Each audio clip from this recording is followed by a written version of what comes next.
Now, I'm sure regulars understand that we don't typically do the same thing 2 times in a row. It doesn't happen often. Although, but considering that apparently, Amazon had a fucky wucky that kind of messed up apparently a lot of internet stuff, including Twitch. I feel like I should just kind of go. We should just try and do it. Just do it again. Okay, yeah, no, I don't know. I don't know to the extent of the details. I just know some fuck shit happened, and my internet was garbage for like a few hours, causing a shit ton of delay.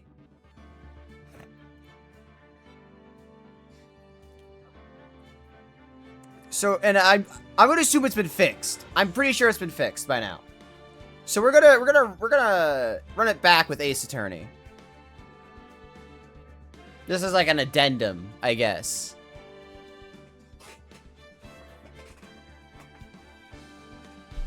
You ever wake up and your eyes are just dry for some reason? Like, you're not, like, I don't know how to explain it. Like, you just wake up and your eyes are just, like, the Sahara.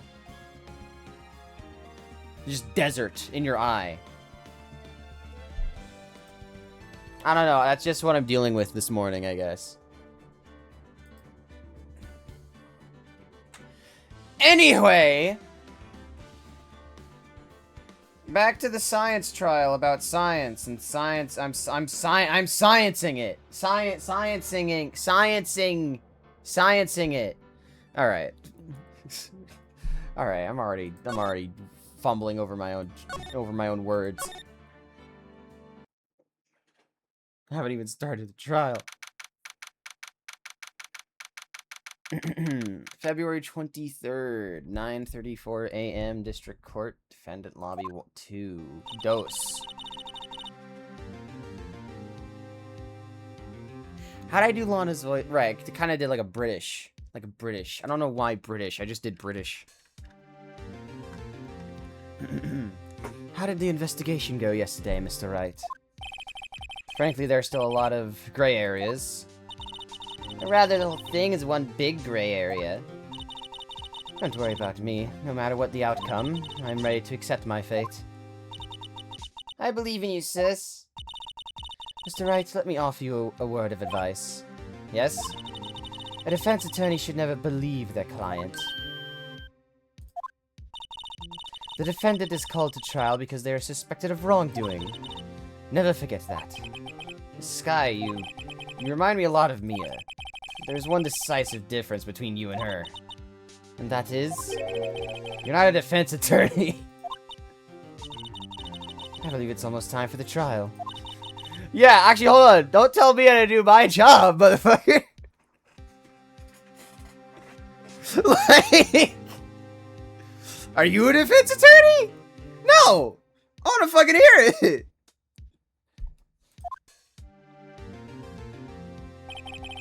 My first trial without a Fae helping me. No one's going to bail me out this time. Bro, we're fucked big time, right? I'll be alone in there. So I have to discover the truth all by myself. Well, we have Emma, right? Not fully alone. Let's do it, Mr. Wright. I'll be with you the whole way. Yeah. I was gonna say, we have Emma with us. February 23rd, 10 a.m. District Court, Courtroom 9. A number higher than 3. Shocking.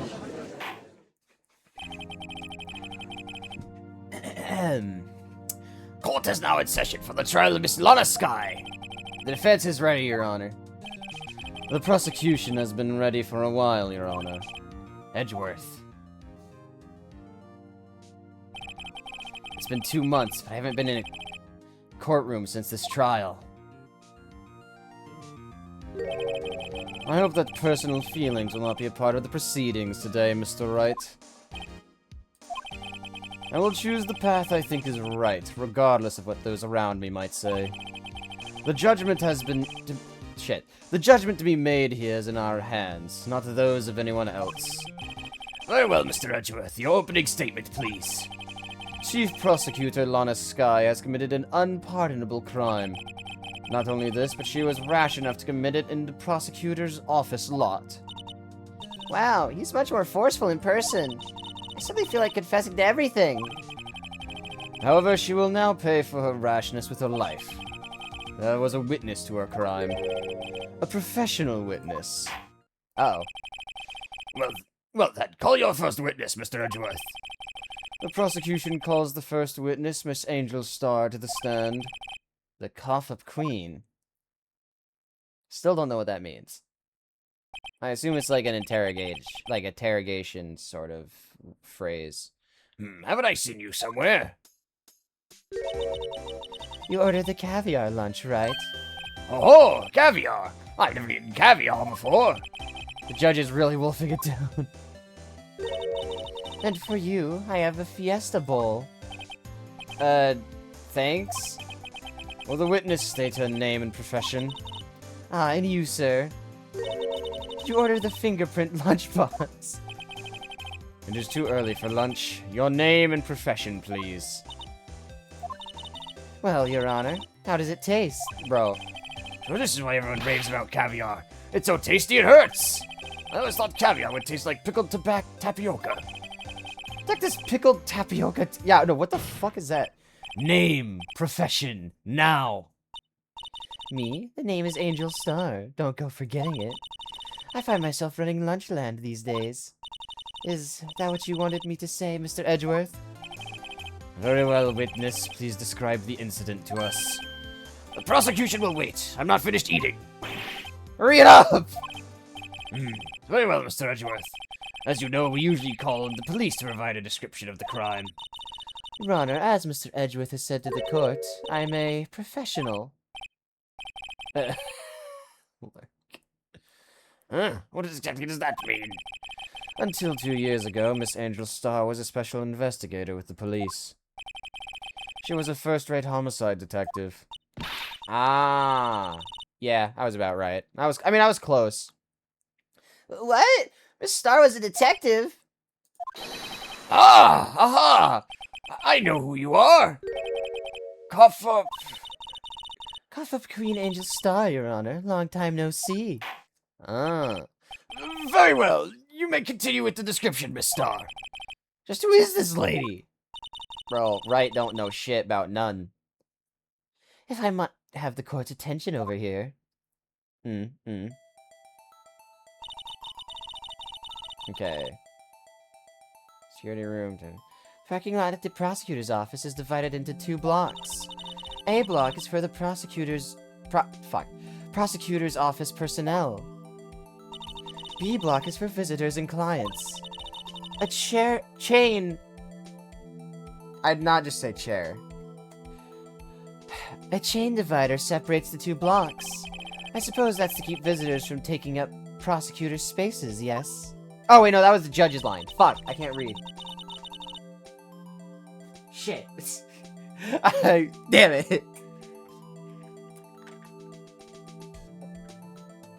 Well. Uh-oh. The crime took place by a car in the back of A block in the car's trunk. The killer stabbed the victim with this knife and went to drive the body out. Unfortunately for her, there was a witness and an arrest was made on the spot. And who was this valiant witness? Why, it was me, Your Honor. Right. Witness, did you see the very moment of the crime? Voice acting is... Oh, yeah, no, I'm... Oh, don't even worry. I'm fully aware of that. It's just my ass can't fucking read text boxes. I'm either dyslexic or I'm illiterate.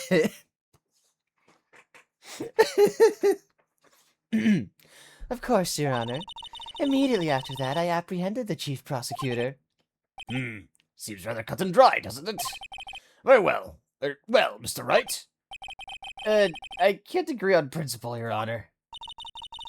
It seems some poor losers are unwilling to accept the truth, Your Honor. Shall I proceed to crush what little hope they have remaining? If you can, then give it them your worst, Miss Star. Wait, are they talking about me? Right, I think we're right proper fucked, mate. Alright. Somehow I always knew a day like this would come. I was on my way to deliver a lunchbox to my boyfriend when I sensed something. When I sensed something. Perhaps it was my finely honed detective's intuition at work. Through the wire fence, I saw the chief prosecutor standing next to a garish car. The chief prosecutor was holding a knife in her right hand. Then she thrust the pointy tip of the knife into Detective Goodman's chest. Bringing a lunchbox to your boyfriend? How touching. As you can see, there's no room for doubt.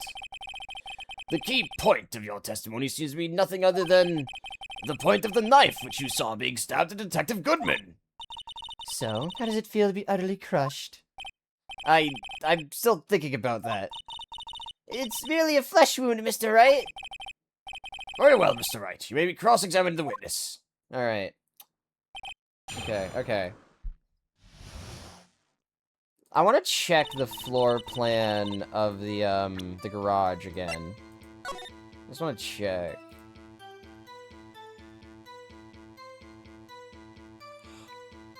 So, Edgeworth's car, visitors parking. Okay, I feel like the security room or this wall will be important later.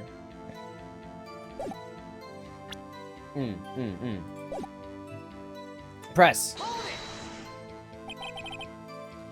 How did you know? I respect the prosecutor's basic abhorrence of crime.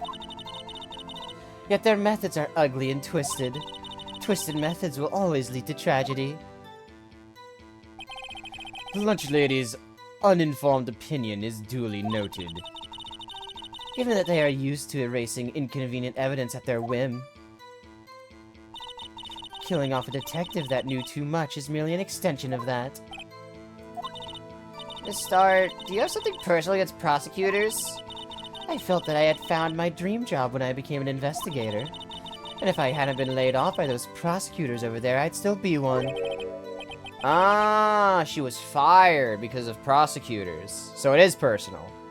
Laid off. She was fired? To me, prosecutors are nothing more than worms. That said, I am a pro, as you know. My testimony is unbiased and flawless. Very well. You may continue, Miss Starr. Right. I'm gonna wait to deliver a lunchbox to my boyfriend. This boyfriend, he's the detective. Not that boyfriend, the security guard. That boyfriend? You have several? Yes. This boyfriend, that boyfriend, and the other boyfriend. Care to join?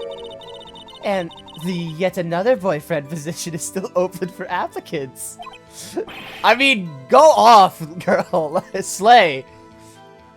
I'd stick with the lunches, thanks. Note to self, the judge had to think before replying. Security guard room is in there. Fuck. The security guard room is in the lot in A block. Right. It's right up there. It's up on the second level, so you can see everything from there. That would be the room with the security sign.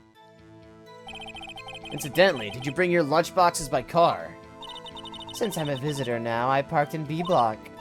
So, she was in B block when she witnessed the crime. Right. And I sensed something. Perhaps it was my family intuition at work. You sensed something? So you're saying you had a premonition of the murder? It felt like... How would you say... Oh yes. It was like the feeling you get when you view a pumpkin chock full of seeds. I have no idea what that means. Speaking of a detective's intuition, wasn't the victim, Mr. Bruce Goodman, also a detective? Yes, well, he was like a young cheese. A young cheese? A pale white cheese, not yet tangy with experience on the streets. A greenhorn. Then I must be hard yellow and sharp as a tack. So I must be hard. Yeah, with the odor of an old cheese to match. In any case, there in the lot, I felt something stirring in the back of my mind. Through the wired fence, I saw the chief prosecutor standing next to a garish car. The car. By garish car, you mean?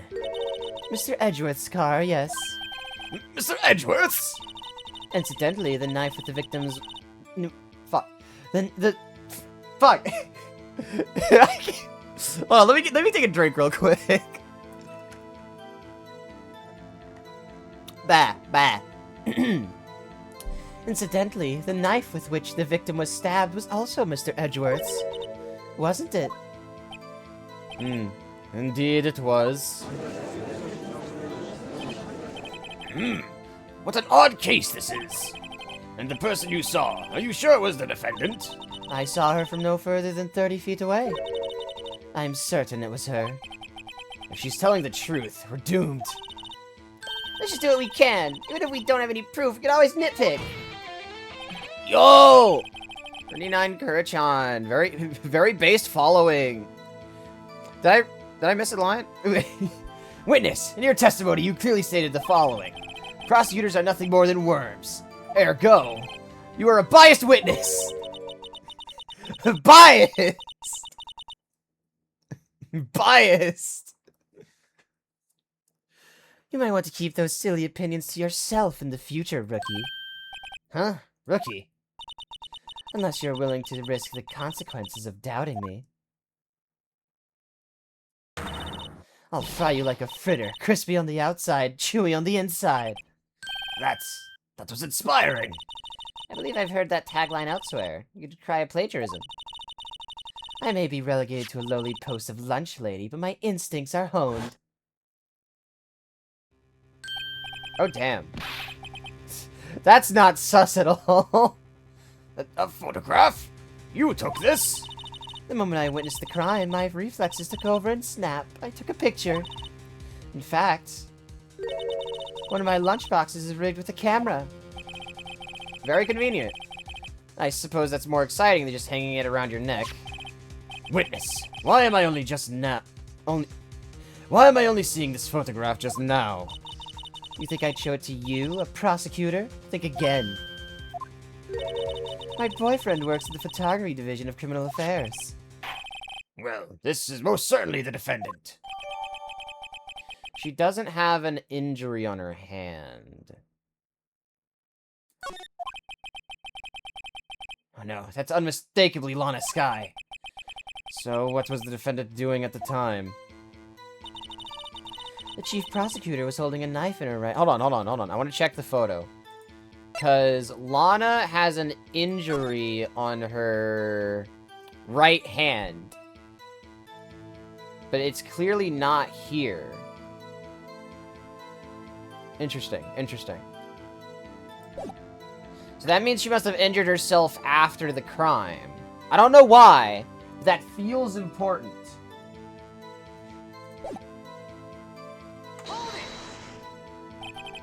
Tell me more about this knife that the suspect was carrying. Well, I'd say the blade was about 4 inches long. Is that right, Mr. Edgeworth? It is your knife, after all. Yes, that's about right. Prosecutors are, by nature, well versed in the location of a man's vital organs. I'm sure it was easier than boiling an egg for my egg salad surprise set. You can't testify as to her ability to kill an egg. I mean, a person. Perhaps a chicken salad set would have been a better metaphor. So the defendant was holding a knife. What then? Then she thrust the pointy tip of the knife in Detective Goodman's chest. Tell the court why you didn't try to stop this crime. You did see her raise the knife to strike, no? The defense has a point. Unfortunately, by the time I realized what was going on, it was already too late. Too late? Yes, the next moment, the chief prosecutor brought down the murder weapon. I see. It's only a flesh wound, Mr. Wright. We can make it. You said that before. Anything else? Scientifically speaking, Miss Starr's testimony is flawless. Sounds pretty fatal to me. What do we do? Is this it? Is my sister guilty? Just give our heads cool and press the witness a bit, shall we? For some reason, having her panic next to me makes me calmer. Don't smile like that! Right, okay. Let me review what we have.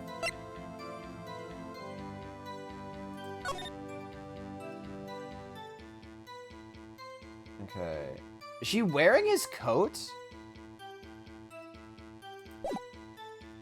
I can't check profiles right now, but I'm pretty wait, no, yeah, I can check his ID. Did she steal his coat? Did she steal his drip? What the what the fuck? Alright. Damn. Okay. But I need to find something that's actually contradictory.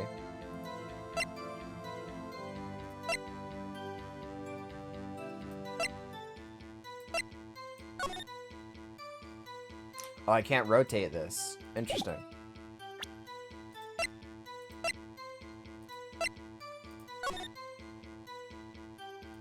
That is not what I meant to do.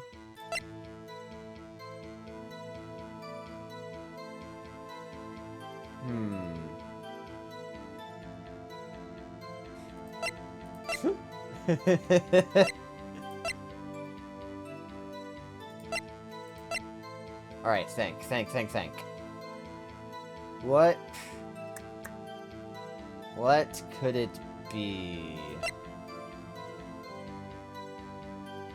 Maybe not the knife. I doubt it. No fingerprints, because she is wearing gloves in the photo.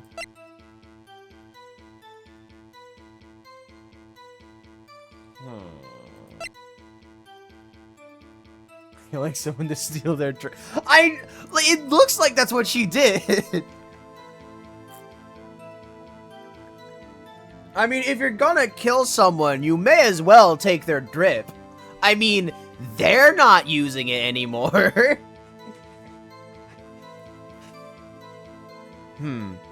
Alright. What can I use to contradict any of her statements?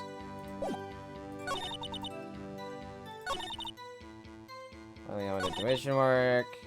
Through the wire fence, I saw the chief prosecutor standing next to a garish car. Chief prosecutor was holding a knife in her right hand. And she thrust the pointy tip into Detective Goodman's chest.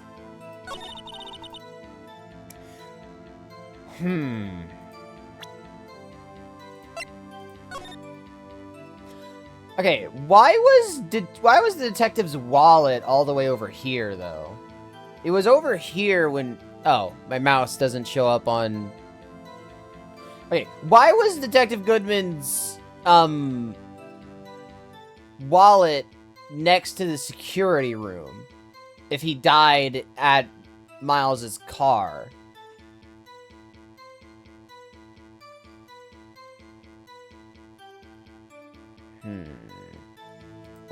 I doubt I'm supposed to bring that up now, though.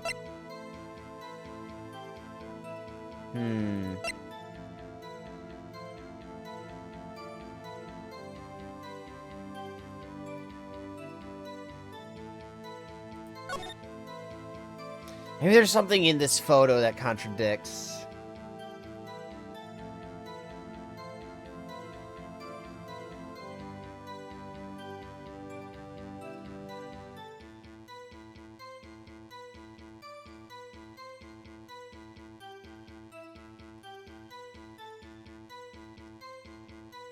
Where's the body?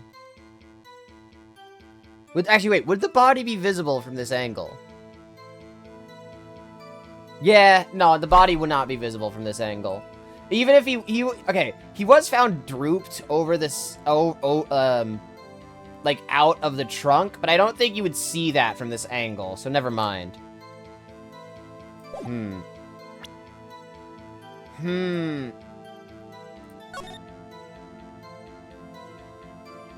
What?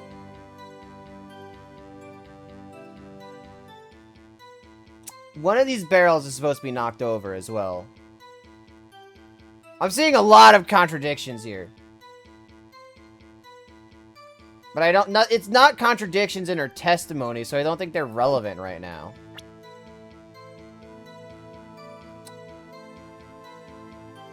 Huh.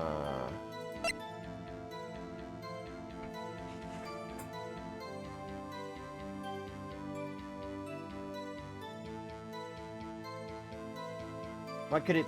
what do? Memo... the autopsy. Time of death between 4 p.m. and 5:30 p.m. So, and within an hour and a half.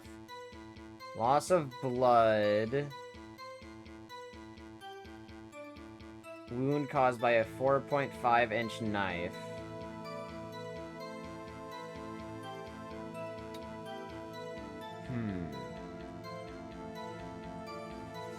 So if...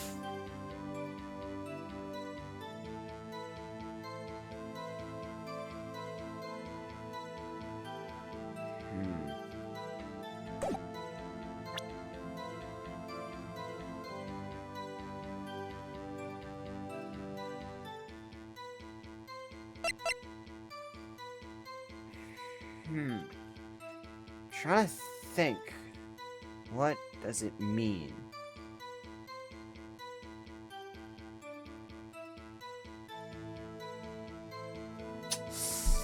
Alright, let me review what she said again. Holding a knife in her right hand, rest the pointy tip into Goodman's chest. Through the wire fence, a chief prosecutor standing next to the car. When I sensed something, perhaps it was my family-owned detective's intuition. Lunchbox. Okay. It can't be one of these three, because these are just irrelevant nonsense sentences, more or less. They don't really say much about the crime itself, so they mean basically nothing. Has to be either this, either the next to the car, or the knife in hand line, I think.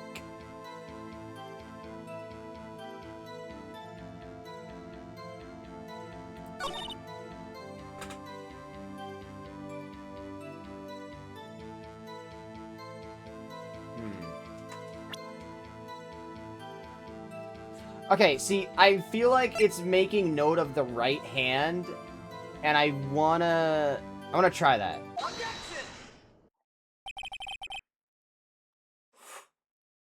So so the first thing I noticed was correct. Alright, hold on, alright.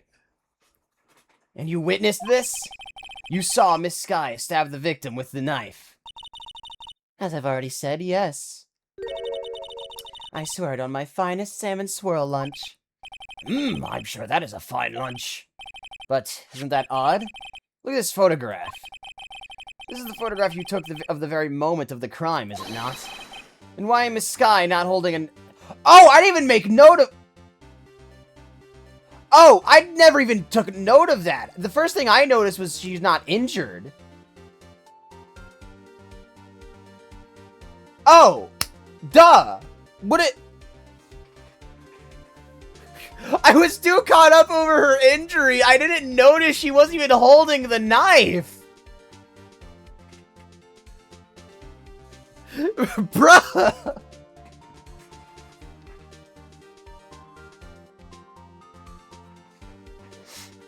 Bro. What? I don't know. I don't know.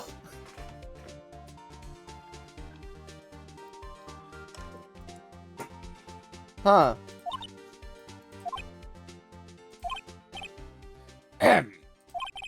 Mr. Edgeworth, your thoughts? Objection. That'd be the weakest objection ever, Edgeworth. Yet it was still stronger than your ever-feeble mind, Mr. Wright. What do you mean, Mr. Edgeworth? This photograph was not taken the moment before the stabbing. This was taken the moment after the stabbing. And how can you tell that? Blood splatter. Huh? See the dark crimson stains on the chief prosecutor's coat? It's a black and white photograph! Ah, yes, it's hard to tell, but this could be blood. Well, Mr. Wright, I see no problem here. No problem. Except you. Mr. Wright, are you going to just sit there and take that kind of abuse? If you got a better idea. Let me think.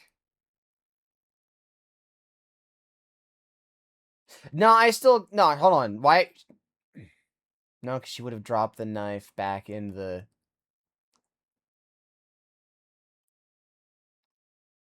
You know what? Yeah. No, I do have a problem. Wait. That contradicts what the witness said in her testimony. Namely that she took the picture the moment she witnessed the crime. Well, it seems I was slightly unclear. My apologies. That's it? If you run out of lunch, you order seconds. Problem solved. If you don't like it, try ordering the jumbo-sized lunch from the get-go. Good advice. I'm not sure I understood it, but good advice. I don't think it is. I didn't have time to stop her. Prosecutor Sky was cold, calculating, like a robot. She killed without pain or remorse. It was a premeditated murder. Premeditated? How do you know? Look at the chief prosecutor's hands in the photograph. Well, are those gloves? Surgical gloves made of thin rubber, most likely. Why would she have those on? If it was not premeditated, she would not be wearing those gloves. Shit.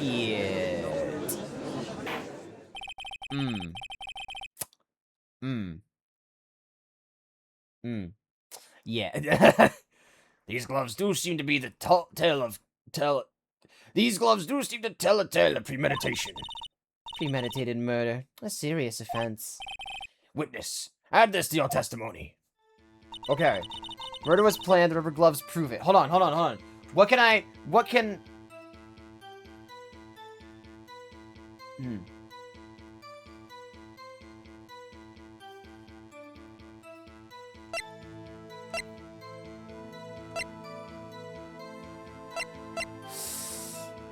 Okay, no, I don't think there's anything I can object to that with, so I'm gonna press it instead. What if she was just in the habit of wearing gloves? Like driving gloves? The gloves were admitted as evidence when the defendant was arrested. They were rubber gloves, of the kind used for autopsies. In other words, when the chief prosecutor came to the crime scene, she came to do murder. It's the only possible conclusion one can make. Everything was planned. It was a premeditated crime. Impressive. I'm sorry they took you off the force, Miss Starr. This is bad. She's got them thinking it was all planned. She can prove this claim, the trial's already over. Have to think of a way to show that this wasn't premeditated. It's only if... Okay. So I need to present with something.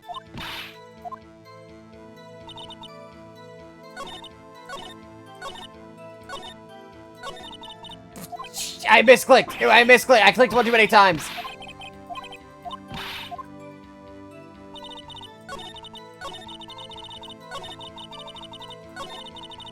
Okay, I need to present something.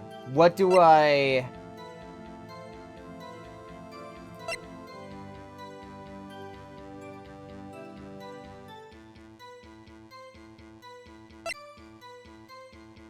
Prince...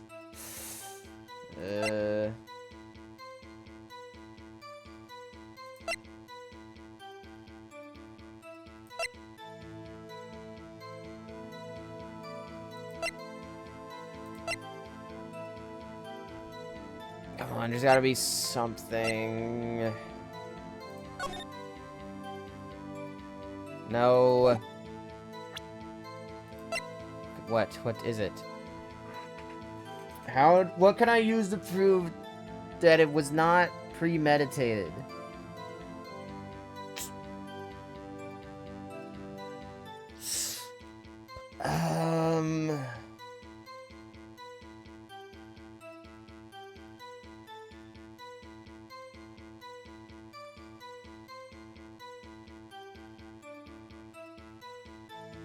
Wait a damn second.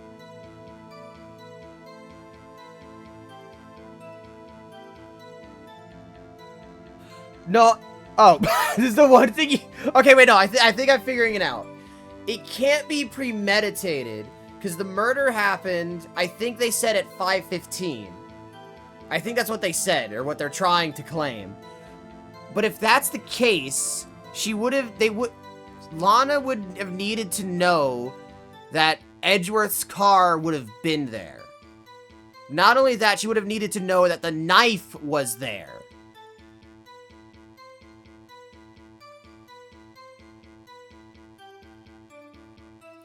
So then, what do I present?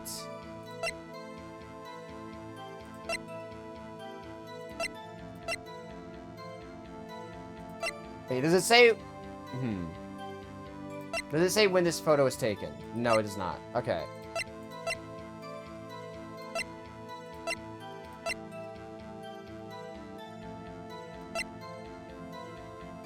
I'm gonna go with the knife. Let's go! How... If it was premeditated, she would have needed to know the knife was there in Edgeworth's car. Witness, do you know what this is? Are you trying to test me? I sell boxed lunches for a living, you know. That's a knife. The knife. The knife that was in Mr. Edgeworth's trunk. Indeed, it is my knife.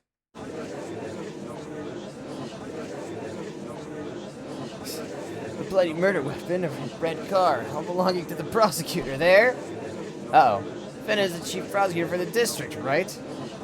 I mean, prosecutor's Ah. Alright. Yeah, I had to fucking Jimmy Neutron brain blast that one. The defense has a request. We ask that the witness provide an accurate testimony. What's that, rookie? In your testimony, you stated that Lana Skye planned this murder, and that's why she was wearing those special gloves. Seems like a natural conclusion to me. The gloves do indicate planning. However, why would she not also prepare the most important thing, the murder weapon? Oh. This knife just happened to be in the trunk of that car. Ladies and gentlemen, if you're going to plan a murder, you don't forget the weapon! Ladies and gentlemen, we got him! Order! Great, now the tide is turning in our favor. Great show, Mr. Wright. My sister's as good as free. Right. I believe the next lunch you'll be eating is humble pie. What? I hope you weren't deluding yourself into thinking that the tide has turned. Not over such trifling detail. But this shoots a hole in the whole premeditated theory. Bah. The prosecution could care less if it was premeditated or not. The only one who seems to care is that lunch lady over there. The defendant, Lana Skye, murdered a detective with a knife. This is the only thing the prosecution need prove. Nothing else. Very good, Mr. Prosecutor. I suppose you think you're clever now. But you know as well as I do that she planned on killing him. It was planned. If it wasn't, why would she have been wearing... I believe I'd like to hear your testimony again. Witness, please tell us only what you saw, not what you thought. How dare you? My powers of deduction are not to be underestimated. Really now? Alright. She's cracking. She's cracking. Lana Skye intended to murder Detective Goodman.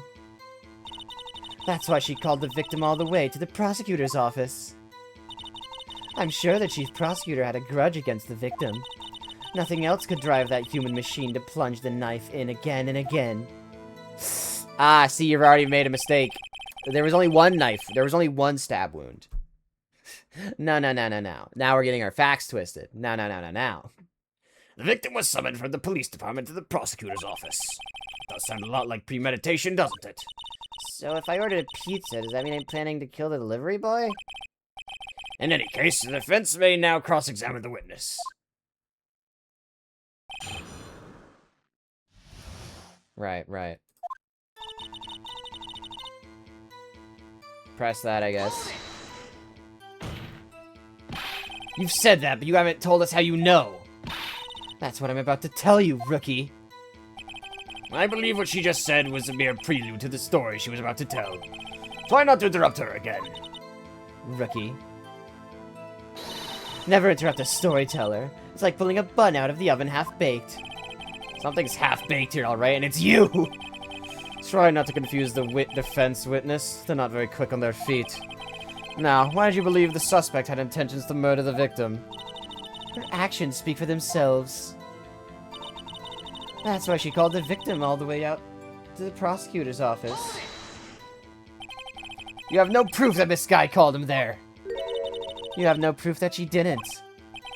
Mr. Edgeworth, thoughts? There's no record of a call made on the defendant, Miss Lana Sky's phone. She might have written him a letter. Come on, you could have tried public phone first, at least. Yeah, especially since there is one in the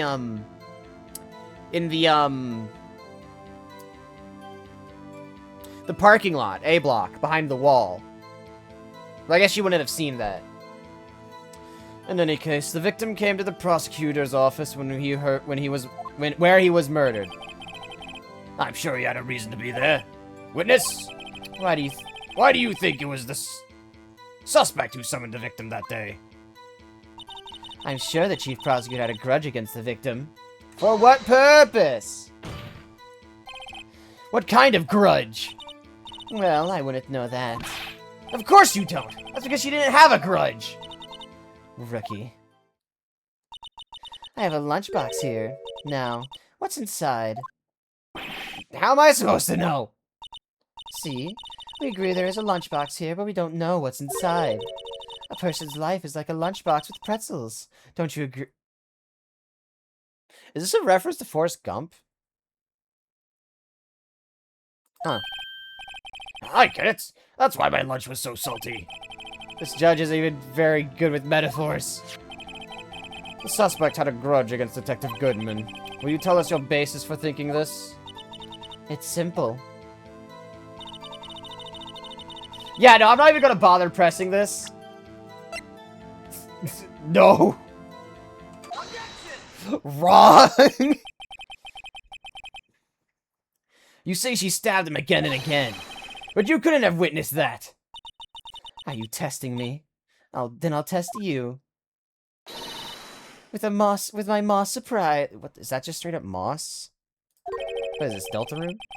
I'm afraid the moss is growing under our feet as we wait, Miss Star. What do you mean?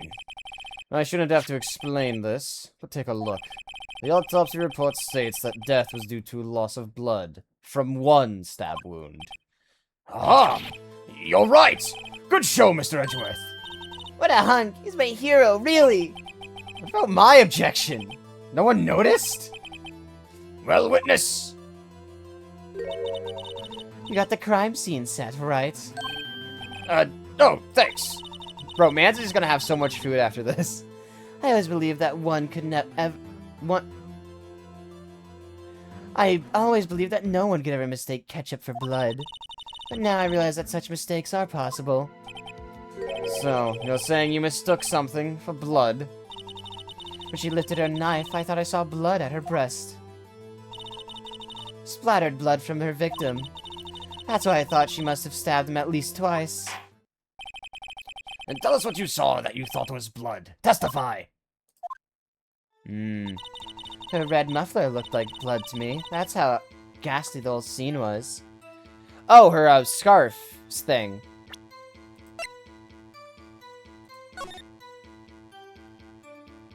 Well. Would you look at that? She's not wearing her muffler.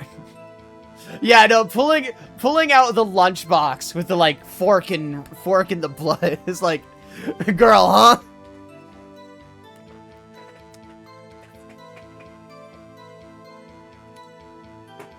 Especially since it looks like it's just rice. Like, what?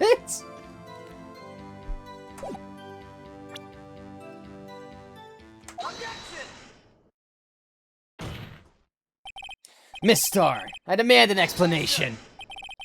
The witness is clearly not suited for detective work. What? The suspect was not wearing a scarf or muffler of any kind when she stabbed the victim.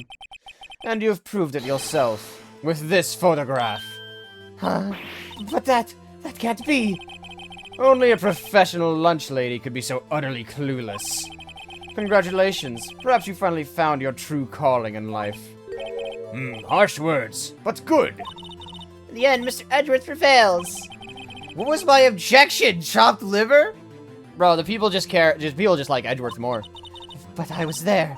A scarf. No, not that, but something red, really. Well, now, where were we? The witness has given us an entertaining interlude, but back to business. What? Very well, witness. Continue your testimony. You saw the crime and apprehended the suspects. Tell us about that. Very well.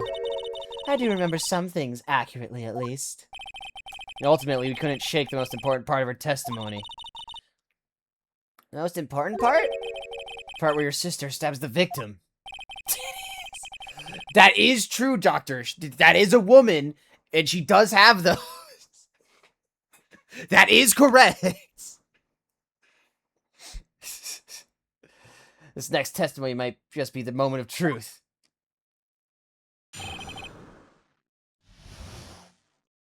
Alright, apprehending the suspect. Oh, we're talking about Edgeworth. Okay, see, that's my bad. I didn't know we were talking about Edgeworth.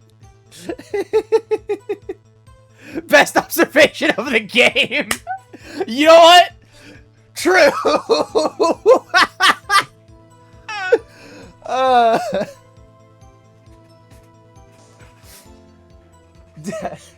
All right.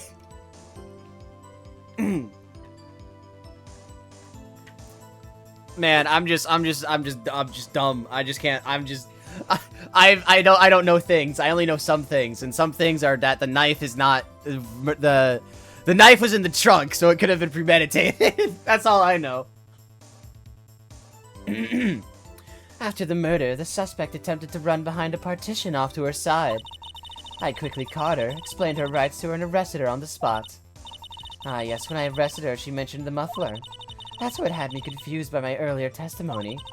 The chief prosecutor made to escape, but against Angel's star, resistance is futile. So you ran your ass out of B block and into A block. I'm pretty sure she would have gotten away by then. You're quite determined about this scarf, aren't you? I strike like a snake and bite like a cobra. That's me, Angel Star. That wasn't a very good metaphor.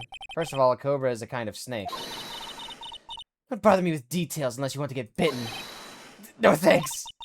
Note to self, Mr. Wright is weak against poisonous snake bites. I think most people are weak to poisonous snake bites.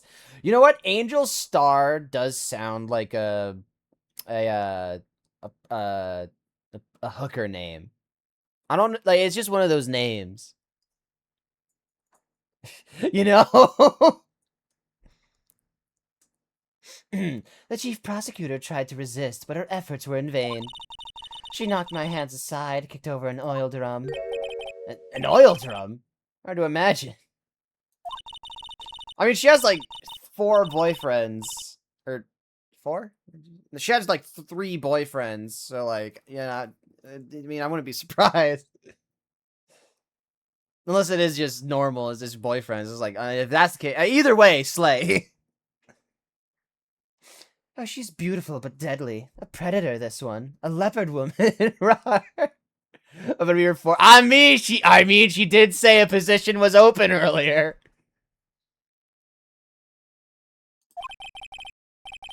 Very well, Mr. Wright. Your cross-examination, if you will.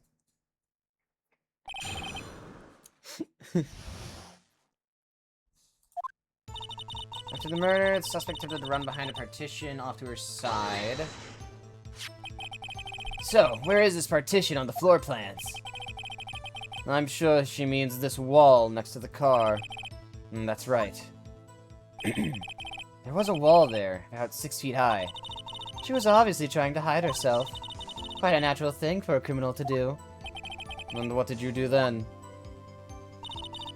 I quickly caught her, explained her rights to her, and arrested her on the spot. You say quickly. Were you close to the suspect?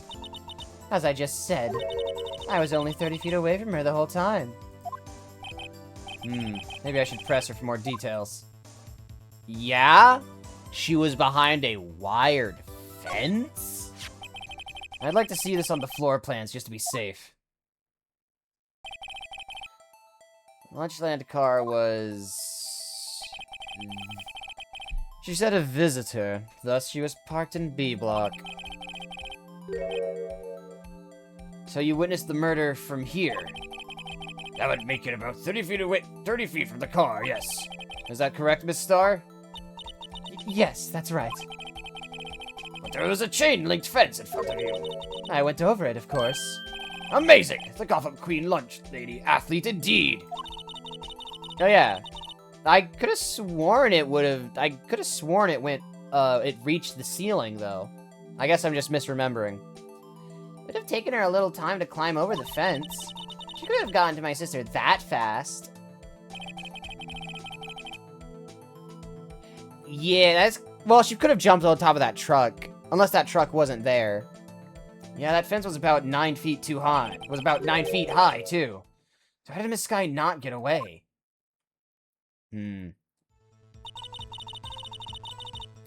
Ah, yes, when I arrested her, she mentioned the muffler. She mentioned the muffler?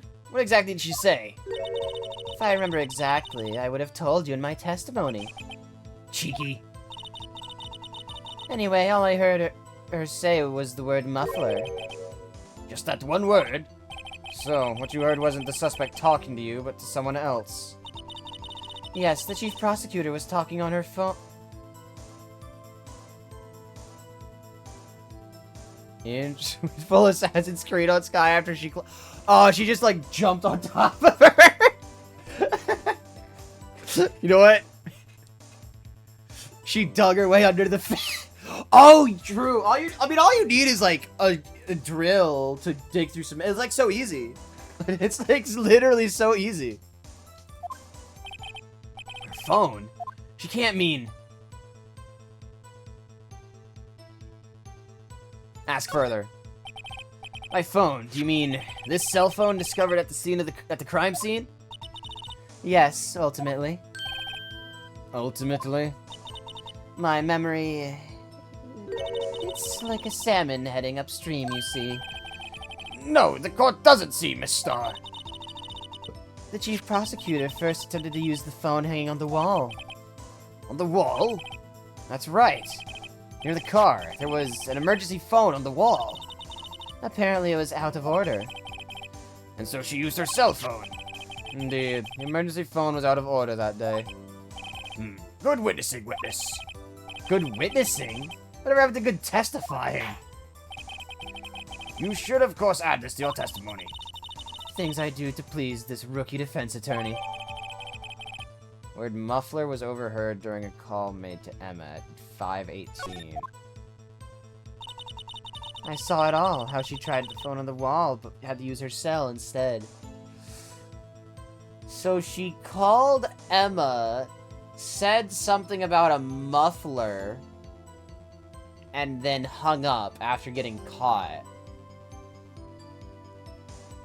Interesting. Do you think you could restate your testimony for the court? Ah, I was going to ask the same thing. I'll only say this one time, so listen close, rookies.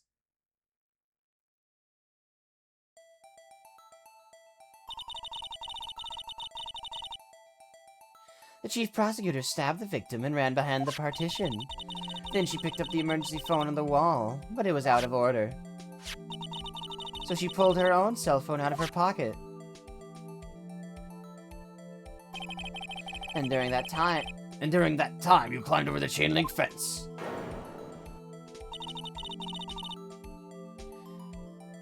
Then when I boldly grabbed her arm, the chief prosecutor hung up her phone. And you saw her doing this? What is it, Mr. Wright? Ah ha ha ha ha ha ha! I don't even need to press that statement.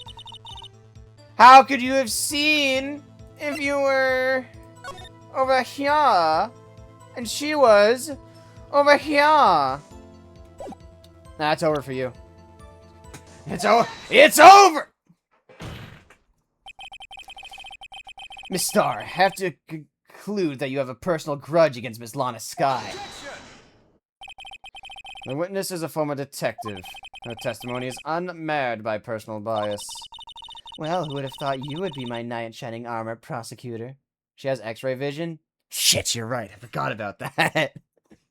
Damn. Ah, damn it. You who, together with the chief prosecutor, kicked me out 2 years ago. No, I'm pretty sure, Doctor, I'm pretty sure she has X-ray vision. That's the only other explanation I can think of. That's the only way this makes sense. Well, Miss Starr, this is a fatal contradiction with your testimony. How do you explain this? I don't know what you're talking about. Mess with me and I'll make you cough it all up. Let's look at the floor plans. You said you witnessed the crime from this point. However, that's true. You couldn't possibly have seen Miss Skye making that phone call. I believe you see what I'm getting at. That emergency phone was on the back side of this partition. If indeed you were in B block, you couldn't have seen it! Man. What? Oh, we're on to her ass. Nah! Nah! Nah! Order! Order! What is the meaning of this?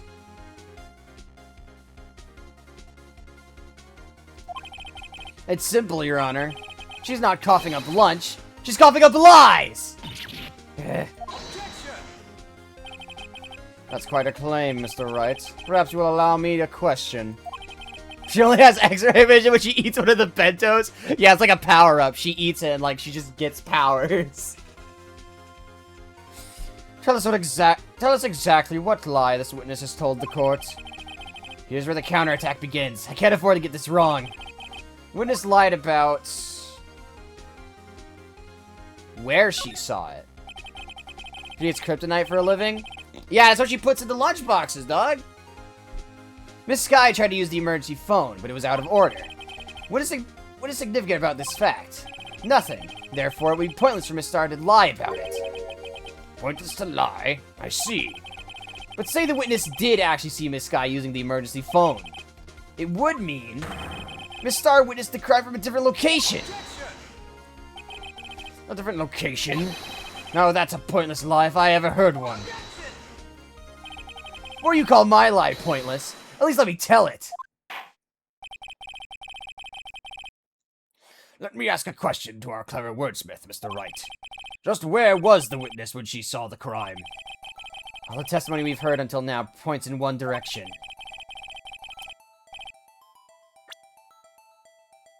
Let me think.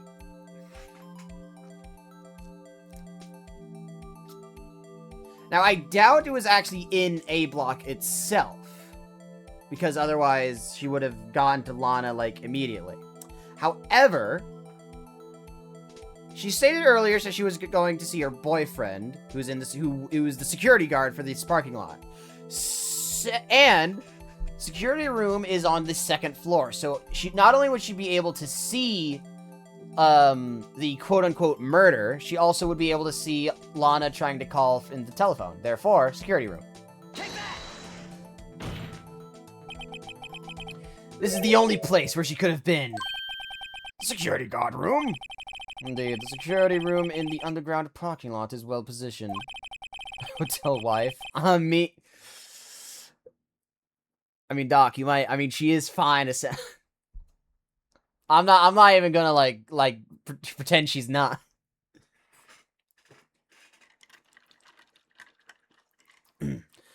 It's built on the second floor, so you can see the entire lot. She would have been able to see the emergency phone from here. But why there? There are many other places she could have seen the phone. Not in this case, Your Honor.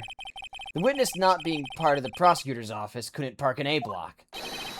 The only place where she could have seen the crime and the lack of the partition is here. I remember in your testimony you said you brought a lunchbox to your boyfriend in the security room, yes? Well, Miss Starr? How many years have I been getting the better of men? To think that the tables could be turned. Today a man has gotten the better of Angel Starr. Order! Order! Witness! What have you done? You used to be a detective. You should know better. I'm not turning back. The guilty will be punished. And I'll do what I must to make sure justice prevails. The guilty. Is she talking about Miss Sky? Mr. Wright, doesn't this strike you as odd? Why did Miss Starr lie? Does it make sense? Huh.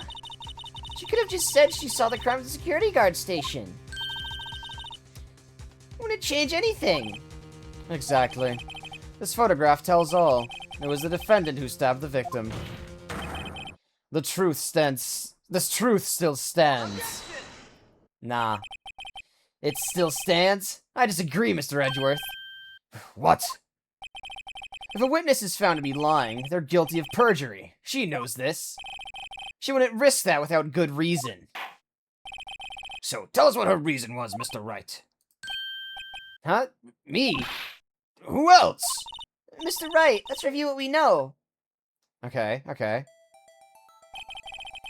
Miss Starr witnessed the crime from the security guard station.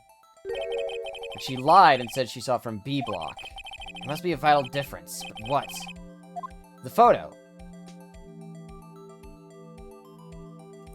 The angle of view. Why, the angle at which she saw the crime occur would change. The angle? What do you mean? Well, the security guard station is on the second floor, and, she would have sort of had a more 3D view of the crime. And this is important. Why? Okay, I was trying to get at, because, like, the photo. Perhaps you'd like to reconsider, Mr. Wright. Mr. Wright, okay, no, because the photo, it would change. The angle at which she's...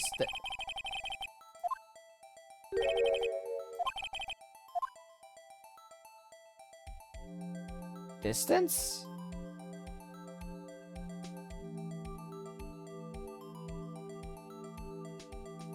I guess distance, yeah. I was trying to think, cause like the photo wouldn't make sense.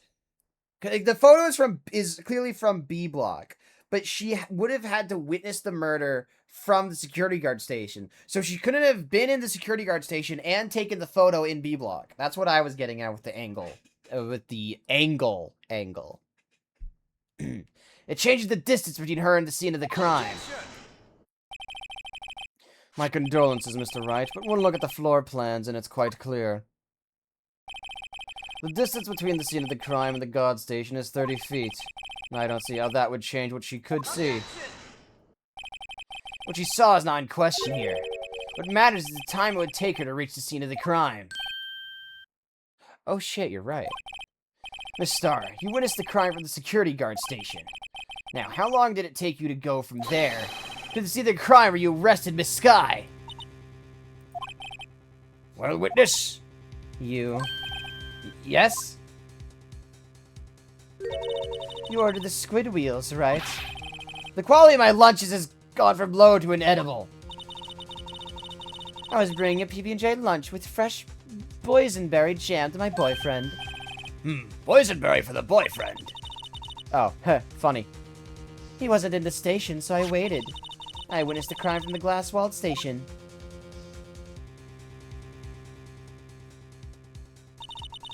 Before I knew what I was doing, I found myself running towards the scene.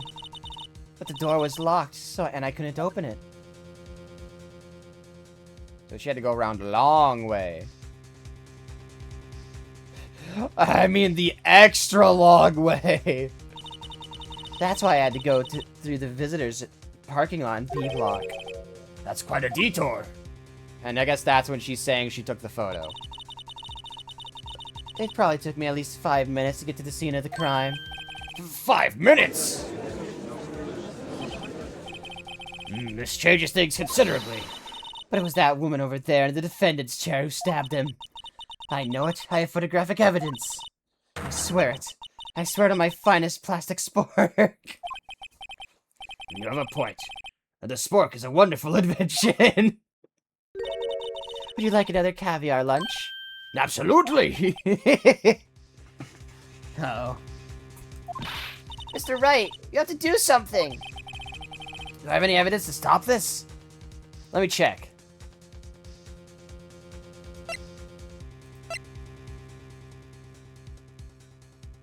Entered at 12. Hold on. Entered at 12. 8. That's...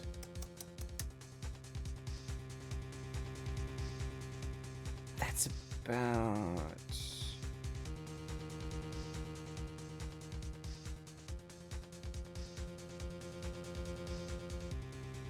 That's about 6 minutes.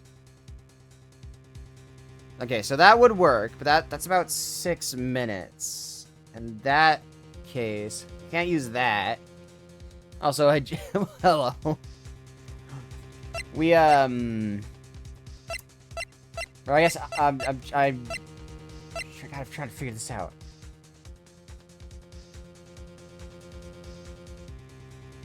What am I disproving, rather? The time it took her to get there?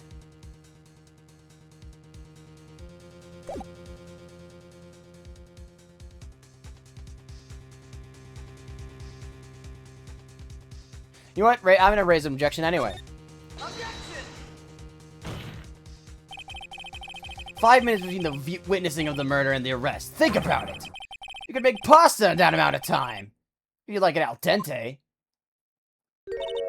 I've got lunch boxes that tie pasta in the knots, rookie. A 5-minute blank. Isn't that strange? Strange. If you were a criminal, what would you do with 5 minutes, Your Honor? Well, I guess I'd flee the scene. Hey! Don't get the wrong idea. I didn't kill anyone. But you have the instincts of a killer. You would run. But this time was different. Miss Sky dawdled at the scene of the crime. She even had her picture taken. No true criminal would act this way. It's inconceivable. Bro.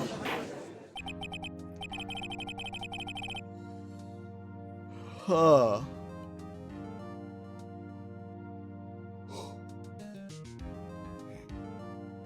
Well then, it seems we've come to the end of this testimony. The witness has a grudge against the defendant and a blank in her testimony. Mr. Edgeworth, is the next witness ready to go? Unfortunately, I appear to have overestimated this witness on account of her professional history.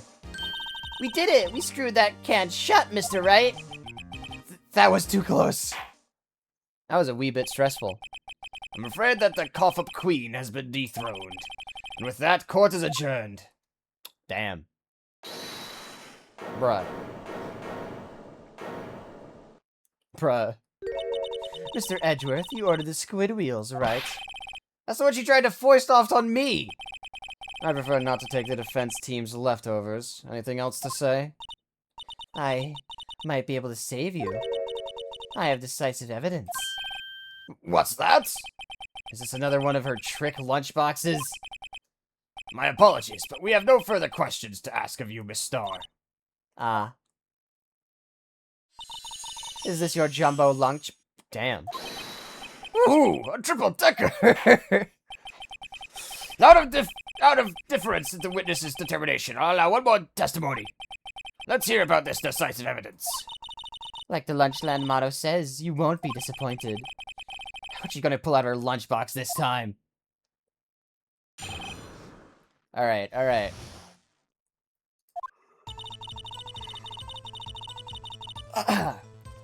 I should have mentioned those 5 minutes when I wasn't looking at the crime scene. And now, to the matter of the victim's shoe. Did I not bring this up? 2 types of blood were found on this shoe. One, of course, was the victim's, and the other blood type matched that of the defendant, Miss Lana Sky. This shoe proves it. It's flawless, decisive evidence. Bro, yeah, no, she's literally bribing the judge in broad daylight What is this kangaroo court? What? There was blood found on that shoe? Try Lunchland for all your lunch and decisive evidence needs. Witness, what's the meaning of this? Why is this the first time I've heard of this evidence? Simple, as I've already said. I don't trust you with evidence, Mr. Edgeworth. That's why I took the liberty of investigating this myself. Nah, it's not she's the one who's dumb. It's the fucking jury and bailiff and everyone else here. And you had blood tests performed? Didn't I mention? I have 3 boyfriends in forensics. In any case, Your Honor, I can't accept this as evidence. What? You must know the 2 rules of evidence law. Rule 1, no evidence shall be shown without approval of the police department. In other words, this shoe is illegal evidence, at least for the time being. Is that right, Mr. Wright?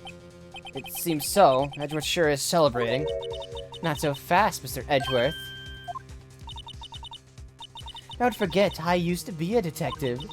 As I mentioned previously, this shoe has already been tested by a member of the forensics department.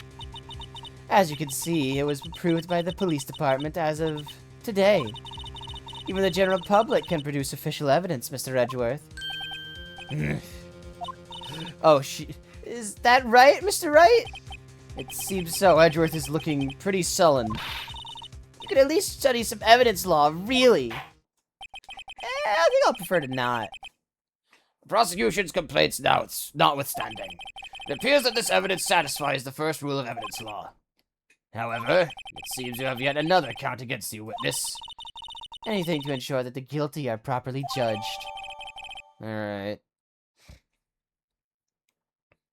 Which shoe is this, left or right?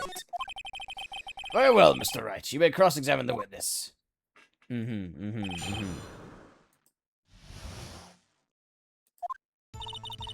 have mentioned. Okay, hold on. I wanna. So I have. I have the shoe as evidence now, right? All right. Let me.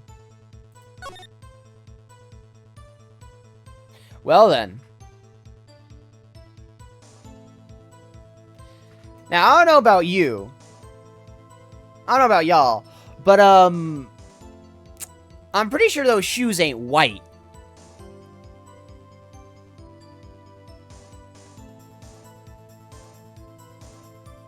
I'm fairly certain those shoes are not white. Man, you know what? You know what? You have a point. I don't know why we're hating on Angel Stars so much. Yeah, no, Doc, that is the defendant, Lana Sky, yeah. But yeah, no, I could very see those shoes are not white in this black and white photo.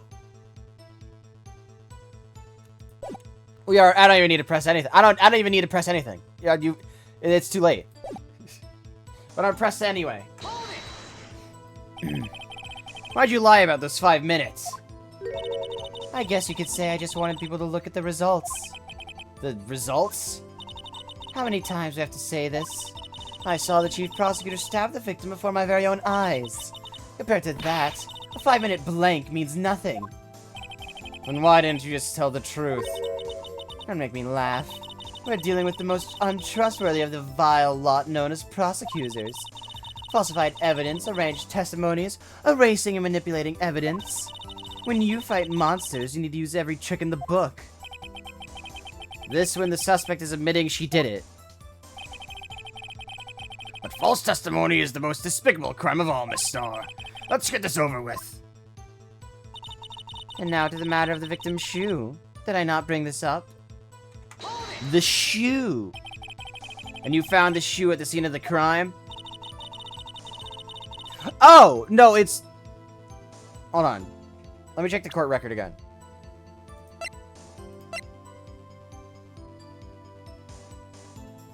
That says victim shoe. Son of a bitch.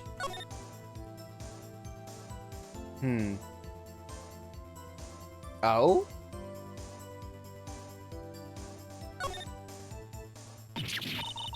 Ah, there's blood here too. On the sole of the shoe? It's got to be the victims. He must have stepped in a puddle of his own blood. All this blood, it's horrible. This blood might be an important clue. You sure?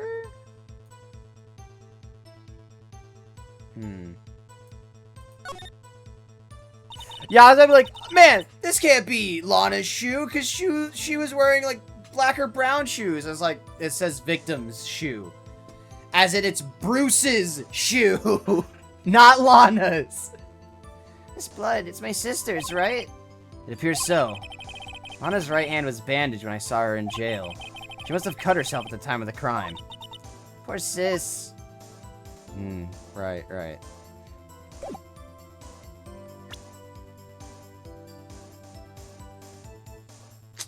Man, I thought I was onto something there.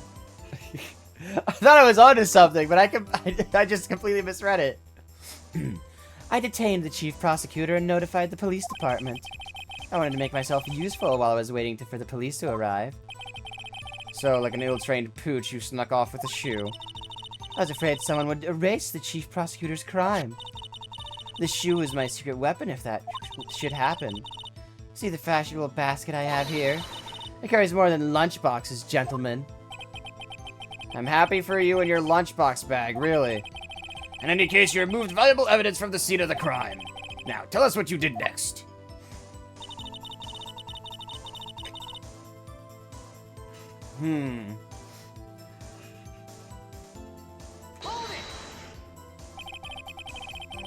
So you brought it to the forensics department. If you're going to submit something as evidence in court, you need it approved. To do that, evidence must be analyzed by a forensics expert. She got away with her little coup because she used to be a detective. The shoe does appear to have bloodstains on it. Well, the man was stabbed, after all. And that blood belonged to the victim, Detective Goodman. As I said, there were two types of blood found on the shoe. And the other blood type matched that of the defendant, Miss Lana Skye. You can't say for sure the blood belonged to the defendant with a blood test. You claim to know something about blood tests, rookie? Huh? Well, speak up. Well, blood comes in four types. A, B, O, and AB. However, you can't tell from a blood test where their murder was committed in cold blood. Phoenix, what the fuck are you talking about? That's just a figure of speech, Mr. Wright. Actually, we can differentiate between millions of types with all the blood tests out there. Which means that we can more or less narrow any sample of blood down to just one person. Or so I hear. That's pretty specific. If I had a little more time, I would have gotten DNA test results. But they said there's very little doubt it could be anyone but Miss Lana Skies. Yeah, if he's like, yeah, I know blood types. It's A, B, O. It's like, dog, what the fuck? So the suspect's blood was found on the victim's shoe. That ties her directly to the death of Detective Goodman. I was afraid he was going to say that.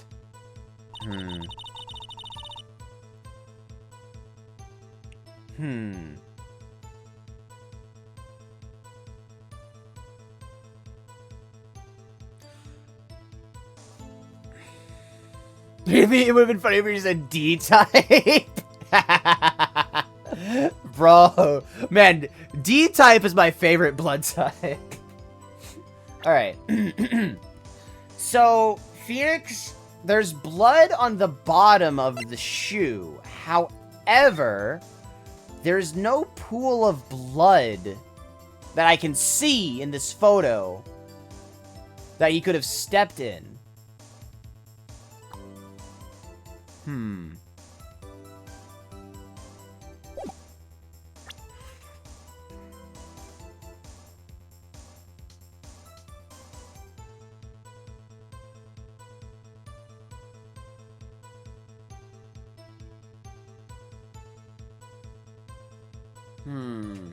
Think.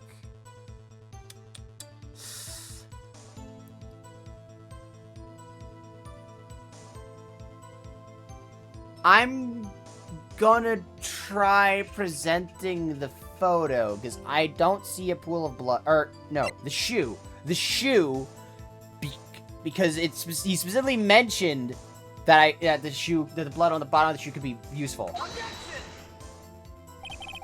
Ah, damn. Evidence clearly reveals the contradiction of that statement, Your Honor.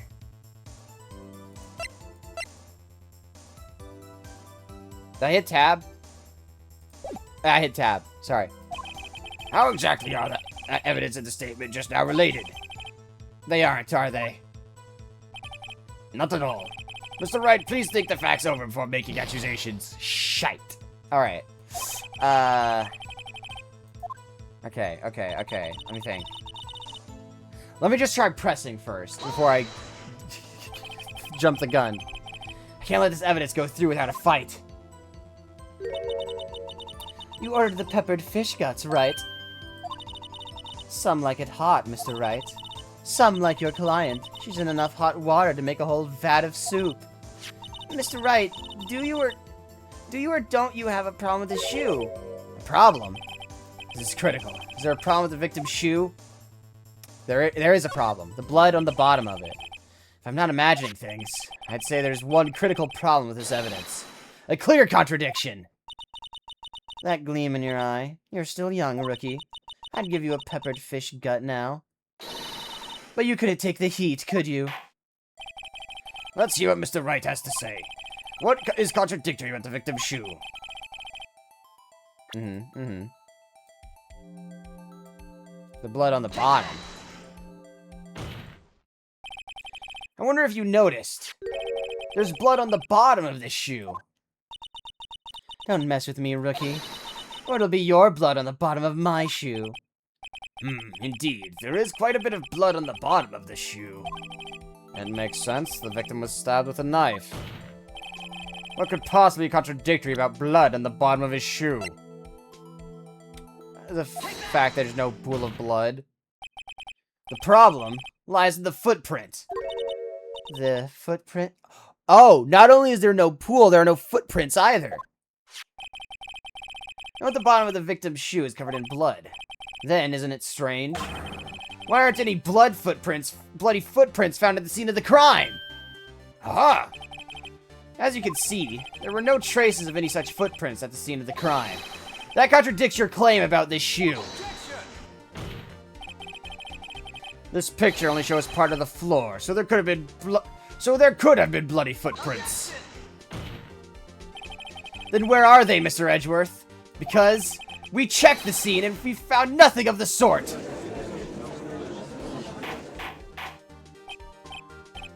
Order! Order! Order! Well, witness? What? Huh. Hi, Hey, going, Mr. Wright, but it's true that the lack of a footprint is a contradiction. But then we have to ask why there wasn't a footprint. Oh! That's true. There has to be a reason why there wasn't a footprint. Think, Mr. Wright, think. Hey, I don't know why it's not there. I'm just gonna find the contradictions. What?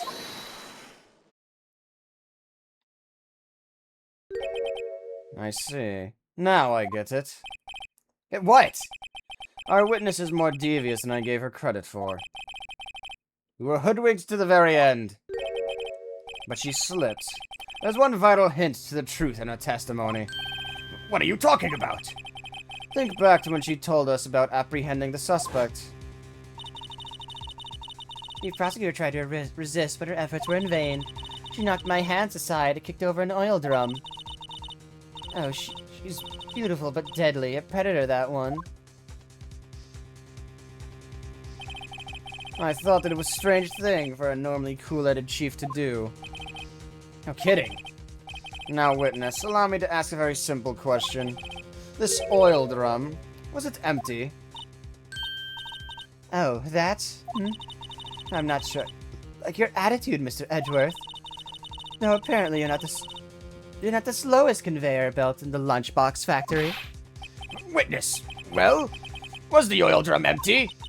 The oil drum kicked over by the chief prosecutor was brimming with water. Water? What does that mean? Still don't get it, Mr. Wright. Do you want to know the reason she knocked it over? The real reason? Ah! You don't mean... Yes, the suspect knocked over that oil drum for one reason and one reason alone. To erase the bloodstains that would become evidence against her. What? Shit. That ties things up quite nicely. The bloodstains left on the victim's shoe tie her quite clearly to this murder. Then, after the deed was done, she knocked over the oil drum to erase the telltale signs. Why, that's a prosecutor's specialty. Erasing evidence. That reminds me, Miss Sky's right hand was hurt. Didn't she say she cut herself when she stabbed him? So that's when my sister's blood got on the shoe. Well, I see no reason to prolong this trial. Mr. Wright, do something, please! What? What can I do? Your sister has confessed to the crime, and she tried to conceal it. But... Enough. There is no need for further debate. The verdict, Your Honor. Very well. But Angel Star is on the prosecution's side. She could have been lying about the water. This court finds the defendant, Miss Lana Sky.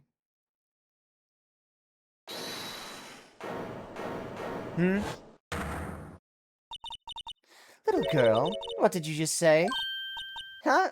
Me? Did you say that I, Angel Star, was on the prosecution's side? Well, yeah, you are. You're saying my sister had evidence by erasing the bloody footprints.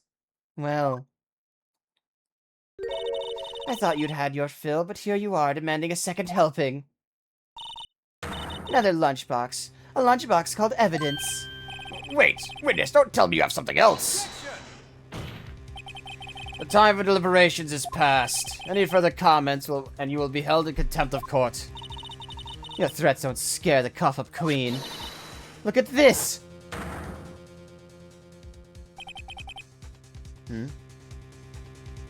Huh. Muffler, huh? Muffler, huh? A photograph? I had it just in case anyone had the gall to suggest that the white shoe didn't belong to the victim. I see no room for error in this evidence. Mr. Wright, wait! Look at the asphalt in this photo! Hey, it's clearly wet! Shit. Erasing the last trace of doubt from the court's mind, immediately after the murder. The crime scene was washed with water. I'm sorry, Mr. Wright. I guess I couldn't help after all. It's not your fault. I knew I couldn't win this case from the beginning. And it seems this is what your sister wanted anyway. I want to inspect this photo. I cannot inspect the photo. I'm sorry, Mia. Wet or not, don't be so quick to throw in the towel. Get yourself off the asphalt. Take another good look. Not until the bitter end. This is the last piece of evidence. Very well. This time I'd like to declare a verdict for good. Nah, I'm back! Second wind, bitch! Your Honor, wait! What is it with you people? Can't I hand down my verdicts in peace anymore? Whatever it is, can it wait? No, it can't! Then it will be too late! Look at this photograph, fuck. Look at this photograph, the last one submitted. This trial isn't over until we give each piece of evidence a proper consideration. So, Wright? Are you saying there's a problem with this latest piece of evidence? Yeah, I'll think later. Yeah, there's a problem. Right or wrong, I've got to go ahead with this. I suppose since we've come this far, we should give every claim a fair shake. Very well, Mr. Wright. Show the court The problem is this photograph. the muffler.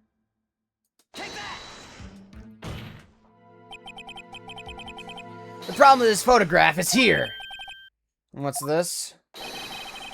There's something poking out of the car's muffler. Wait just a moment, Mr. Edgeworth. Your Honor? You just said muffler. However, I see no trace of muffler, scarf, and any kind in this photograph. No, the car. A muffler is also a part on a car or motorcycle, Your Honor. Just think of it as a part of the exhaust system, a pipe. I see. I see. What's the suspicious-looking cloth sticking out of the car's muffler? So what if there is something sticking out of the muffler? What does that have to do with this case? Nothing. Absolutely nothing. Sorry, Miss Starr, but it's not going to be that easy. In fact, you've already told us why this is important to the case. You said as much in your testimony. What?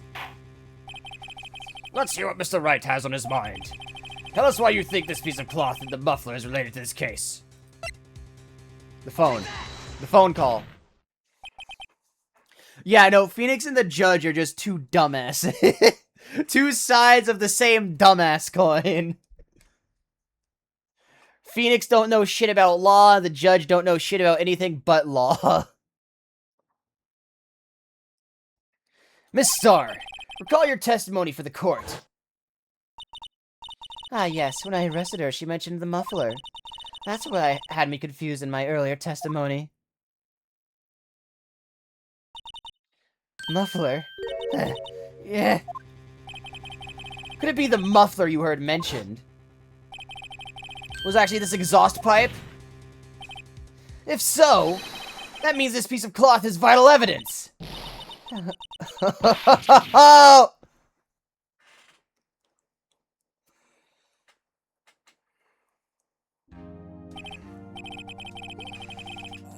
It's over for you, Star!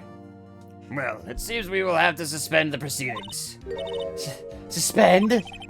I find myself wondering about this piece of cloth. If we leave any questions unanswered here, we do a disservice to the law. Have the car at the crime scene inspected at once, and bring me that cloth. The verdict will wait until after we've seen all the evidence.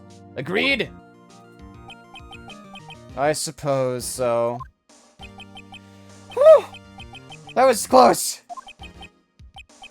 But we made it. At least for now.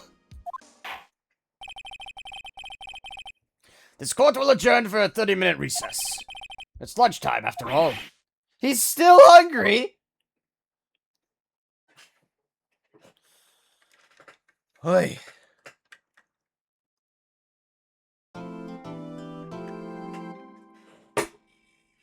Damn! Yeah, no, after they mentioned muffler and she wasn't wearing their muffler, my first thought was car. Car has muffler. Sorry, trial ladder? Trial ladder? What?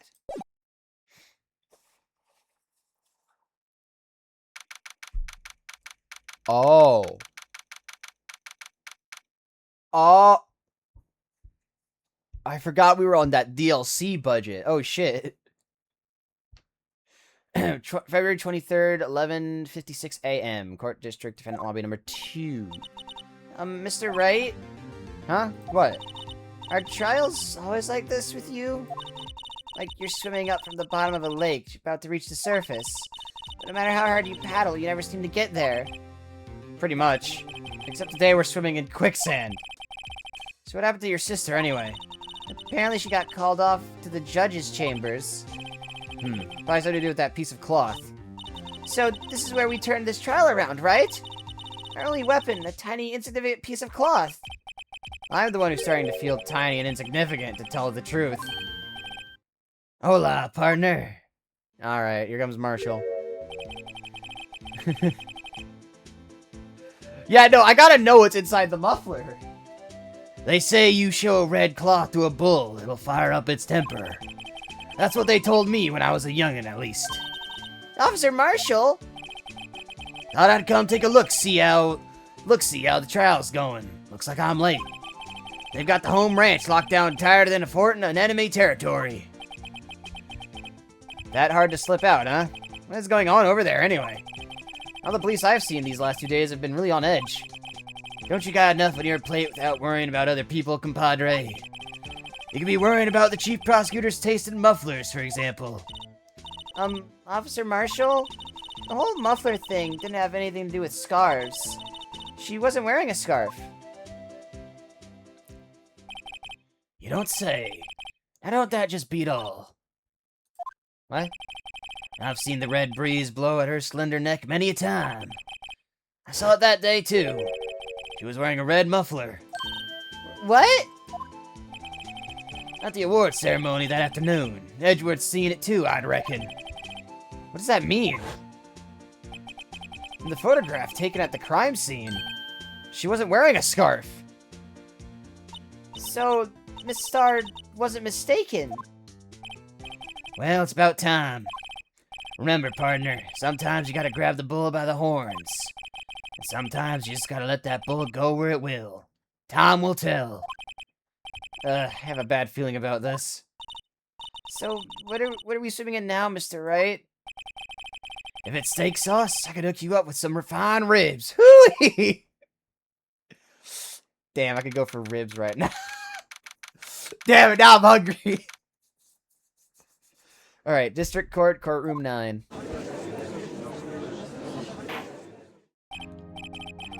I'd like to resume. What's up? The judge keeps looking over at the prosecution. It's something wrong, Mr. Edgeworth. Your face is blue, your lips are purple, you're sweating bullets. That furrowed brow, those grinding teeth, those watery eyes. What's more, your eyes are unfocused. You're doubled over. Your back is bent. It can't be. This can't happen. I wonder what happened to Mr. Edgeworth. Bro, man's is tweaking out. What the fuck? Well then, I believe it is time we continue on with this trial. During our recess, I had requested that the prosecution conduct an investigation. That is unacceptable! It seems our prosecutor is quite beside himself. Excuse me. Knock knock? Who is here? Who's there? Oh!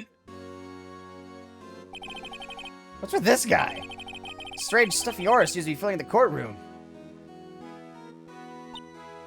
Hey, the temperature rose 5.7 degrees when that man came in. Who on earth is he? Ah, it's you!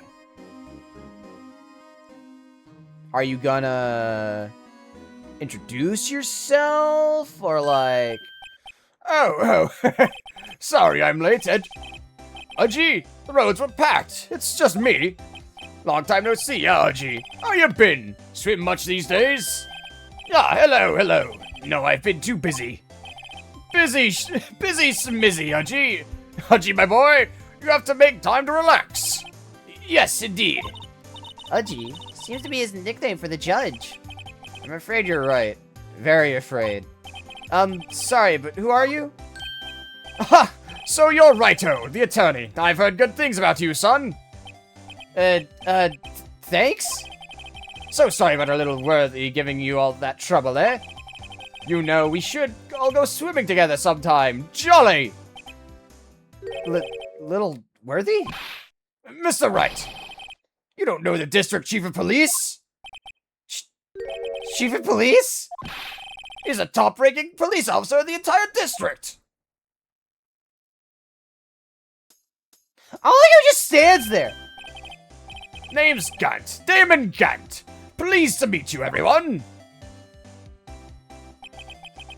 So, what do we owe this honor today? It's been over 2 years since you last came to this courtroom, hasn't it? Well, it's worthy here. Look at the poor fellow. I just thought I'd help out by bringing this. Hey, that's my sister's muffler. So Miss Starr wasn't just seeing things. The crime occurred, Miss Sky really was wearing that muffler. But to think that it was stuffed into the exhaust pipe. On little Worthy's car, no less.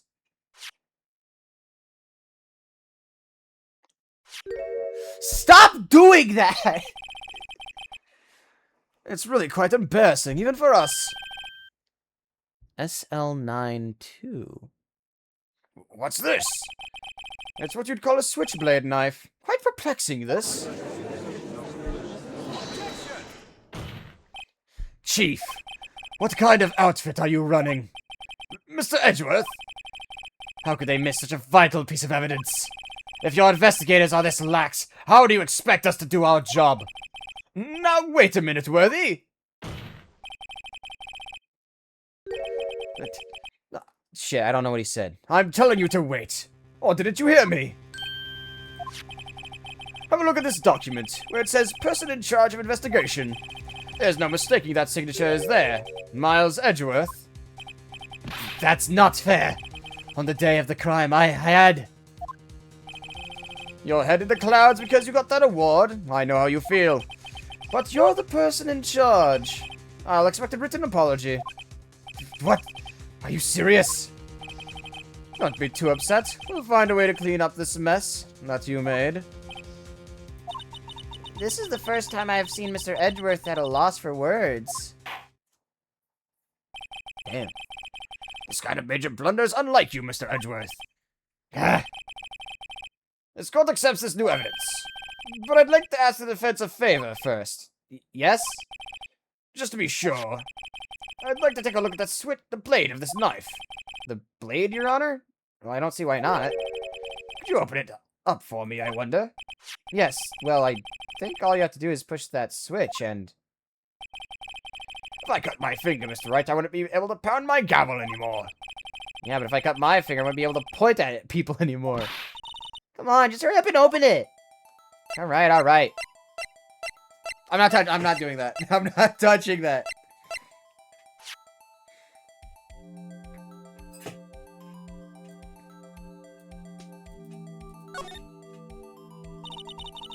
There's a small tag on this knife. Seems to say SL92. What does that mean? Well, I've heard something similar. DL6 of DL6 incident fame. But it's strange. Huh? What is? I'm not certain, but I get the feeling I've seen this somewhere before.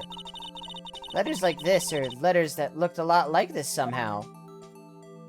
Right. Anyway, the switch. Yeah. Sort of twist, this case is going very... Yeah, no, if I've heard tale that this trial is, or this case is pretty long. Or I think it's the longest of the first game, I think, from what I've heard. Don't scare me like that. I'm the one who's scared. Look at this knife blade. The tip is broken off. This dark red stain. Blood? Interesting. This does not excuse the actions of the police department. I would like to hear an explanation from the chief of police himself. I'm terribly sorry, but could I ask you to testify for us? About the split between the prosecutors and the police, and this knife. Sure thing, not a problem. Not even a little one, really.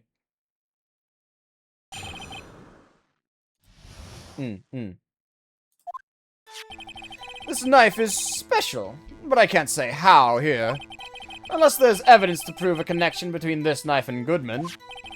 That was a bad day for the department. We weren't in any shape to do an investigation. A detective was killed at the police department, see? What a mess! The time of the crime, 5:15. Scary coincidence, eh? It's not officially linked to this here case, so I can't talk much about it. There was a murder at the police department? A detective? That's hush-hush information, Haji. We haven't exactly announced it yet. Wait a second. You said 5:15. That's the exact time that Detective Goodman was killed at the prosecutor's office. Wait, so we have 2 dead detectives? Order! Anyway, we at the department weren't all flustered, as you might well assume. We were in the middle of a top secret investigation. Don't tell anyone, okay? I think we understood the police department situation. Well, Mr. Wright? 2 detectives killed at the same time in 2 different places. The chances of that are really slim, scientifically speaking, of course. I'd like to exercise my right to cross-examine the witness. Very well. However, Keep your questions focused on the case at hand. Right. So as you're looking at it, I can't say how here.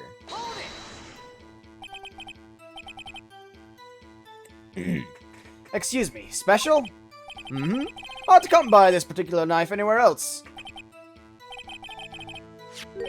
Might that special thing be this little tag? Oh, sorry, Righto, but I can't say that now. Not at all.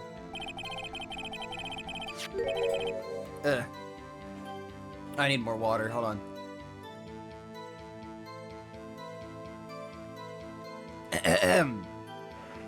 You've established that the knife in Goodman's chest was this knife. Now, why was there another knife at the scene of the crime? That's quite a mystery. And like a mystery, it's wrapped in something. A muffler. Unless there's evidence to prove a connection between this knife and Goodman. This knife was found on the scene of the crime. I think that makes it connected to the case, don't you? See, there's a lot of things that go on at the department I can't explain. It's delicate, okay? Sorry, Righto. Maybe there's something about that knife that will give us a clue. Let's examine that knife while we can, righto? Evidence that links this knife to Detective Goodman. I think perhaps the pieces are falling into place. Oh! The note! So, how are things down at the department? Right, the note.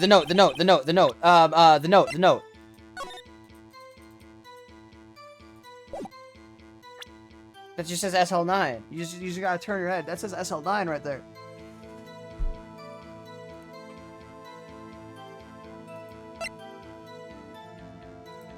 I want to check the knife again, because I noticed this splotch. This... I guess not. I guess the splotch means nothing.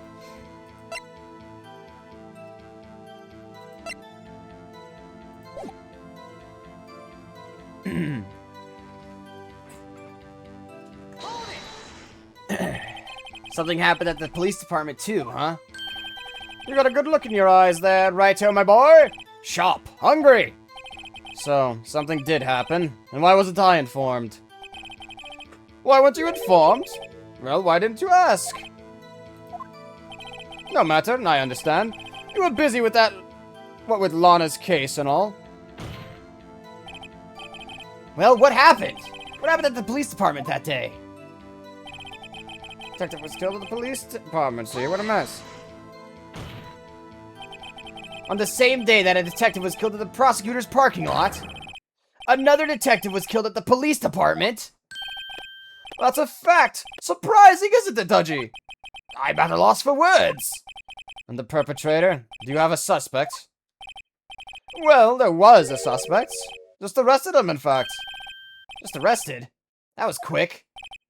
But there's still a lot to there's still a lot of unanswered questions. Maybe you could help, Righto? I suppose I could help, if you help me by giving me data on your case. Oh, good one! This kid's sharp! Okay, here's the deal. I'll tell you one thing and one thing only. We know when the victim died. I assume how is also knife. Where? So tell me, where was the victim found?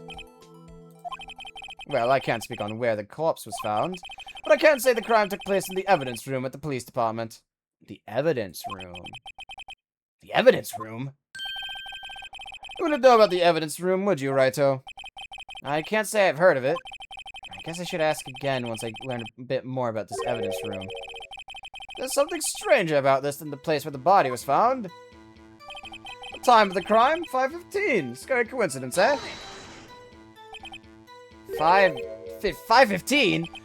But that's when Detective Goodman was killed at the prosecutor's office! What? Funny, isn't it? A murder at the prosecutor's place, and a murder at our place at the very same time. What are the chances? Coincidence? Coincidence? I think not! This is just my gut feeling, but I say there's a 0.001% chance of that happening. Chief Gant, please tell us more about the incident. It's not officially linked to this case, so I can't talk much about it. How do you say there's no connection? How? Because I'm the chief of police. I can't just say anything I please, Righto. You understand? Try to understand, Righto. Well, if you can prove there's a connection, more power to you. Maybe there's something that ties the two murders together. Whatever it is, I'd better find it and get to the bottom of this. 2 detectives were killed. At 5:15, one at the prosecutor's office, and one at the police department. That can't be a coincidence. And that knife! What was it doing there? I better check this knife out.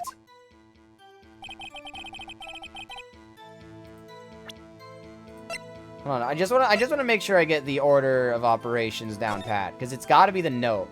But I wanna make sure that I inspect it at this exact angle. Okay, no, that did nothing. That did. I just wanted to be sure. I just wanted to be sure.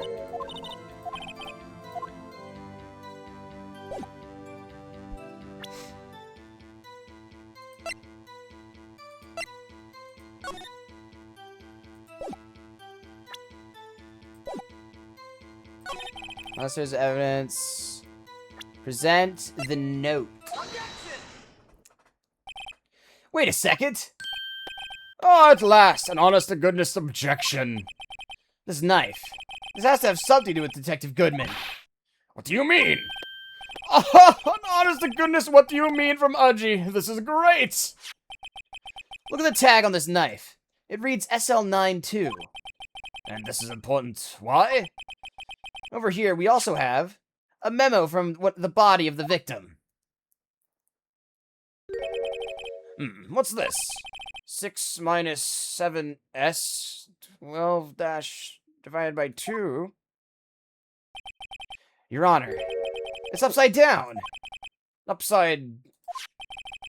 The printed name of the memo makes it look like it's right side up. But turn it around and what do you get? Ha! Ha! Whoever wrote this note was holding the paper upside down. SL9. That's the same thing that is written on the knife's tag.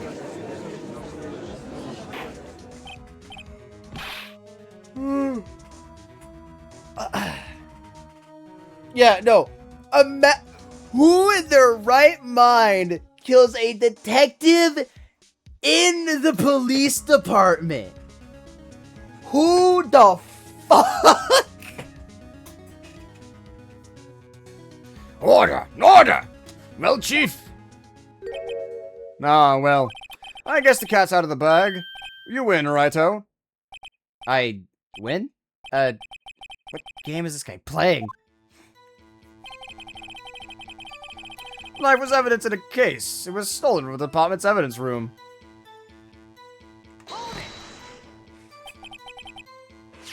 So this knife was stolen? Yes, but on the day of the murder. It was evidence, you say? Was it in fact a murder weapon? Nice, nice, nice! Good show, Little Worthy! It was a murder weapon as it happens! It was evidence from a case long since solved. So this knife was stolen the day of the murder. And was found in the exhaust pipe of Edgeworth's car.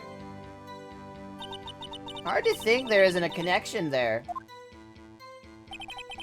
That was a bad day for the department. We weren't in any shape to do any investigation. The detective was killed in the... I think I have to press this, and then you'll tell me more about the evidence room. Same day that detective was killed in the parking lot. Another detective killed at the police department. That's a fact, isn't it surprising, Udgy? Afraid we have suspects. We just arrested them. But there's still a lot of questions. Blah, blah, blah.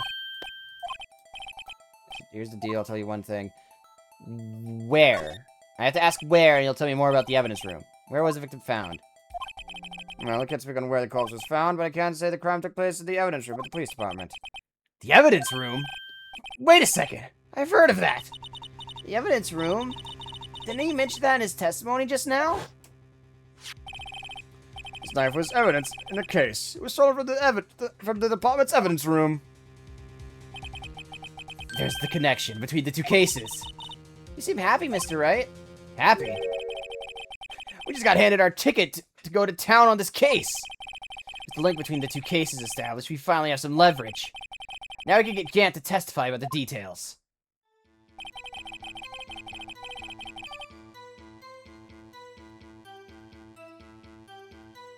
Do I press or do I object? I want to try objecting.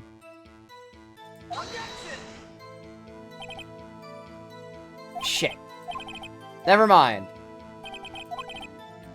Just press.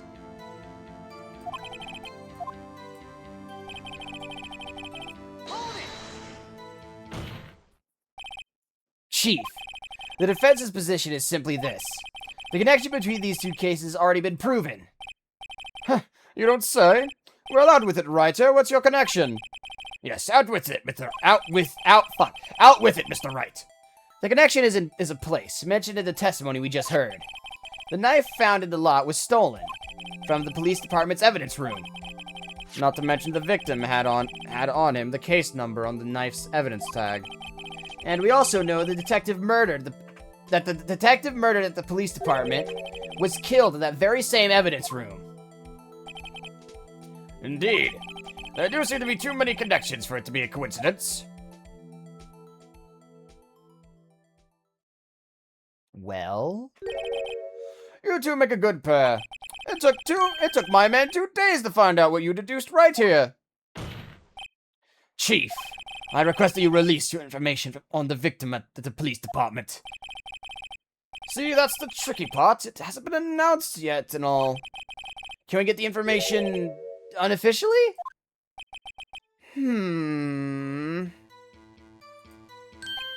Sure, why not? It's unofficial after all. What? Really? Who would have guessed? I'll cooperate, but I can't reveal the name of the victim at the department, okay? If you're gonna tell us a little, why not tell us everything? Ah, well, case information is sticky stuff. You have to do everything properly. Oh, well, I guess I might as well try to get what I can out of him. Division. He was a detective. ID number. Okay, how about you tell me the victim's ID number? Sure, why not? It's not like you'll be able to tell who it is from that. Of course not. You won't tell me their name, after all. We keep a tight lid on ID numbers, so don't go getting your hopes up. The number is... 5842189.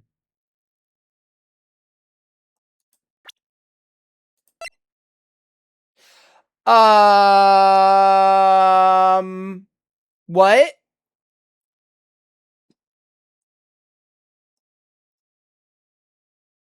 No? But that, but that, but.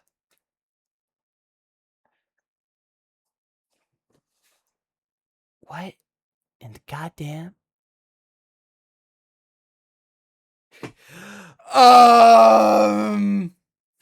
So that doesn't make a lick of sense.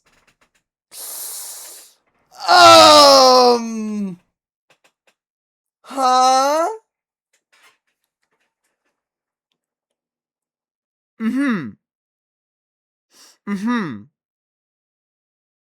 But that's Goodman's ID number. Well, that's quite long. And we have to remember these. That's right, we have to remember these. It drives me nuts. 8, 2. I can't do it. Couldn't even get the first number right. Well, Mr. Wright, does this tell you anything? The ID number of the victim in the police department. 58. It tells me everything and nothing at the same time. Actually, it does, Your Honor. It does. I think. Meaning? It has to be what I think it is. But what does this mean? Well, let's hear what the defense has to say. You say the ID number of the detective who was murdered at the police department tells you something. What does it tell you?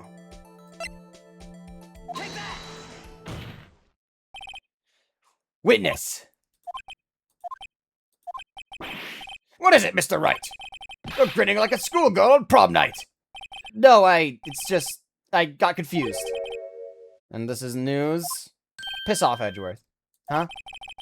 Just come out with both guns blazing, like you always do.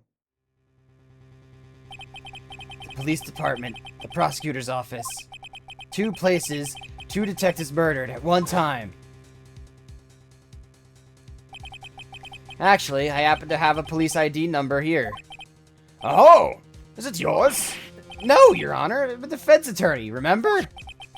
This is the ID number of our victim, Detective Goodman. Shame on you, Righto. Personal IDs are top secret. Detective Goodman's ID number is 5842189.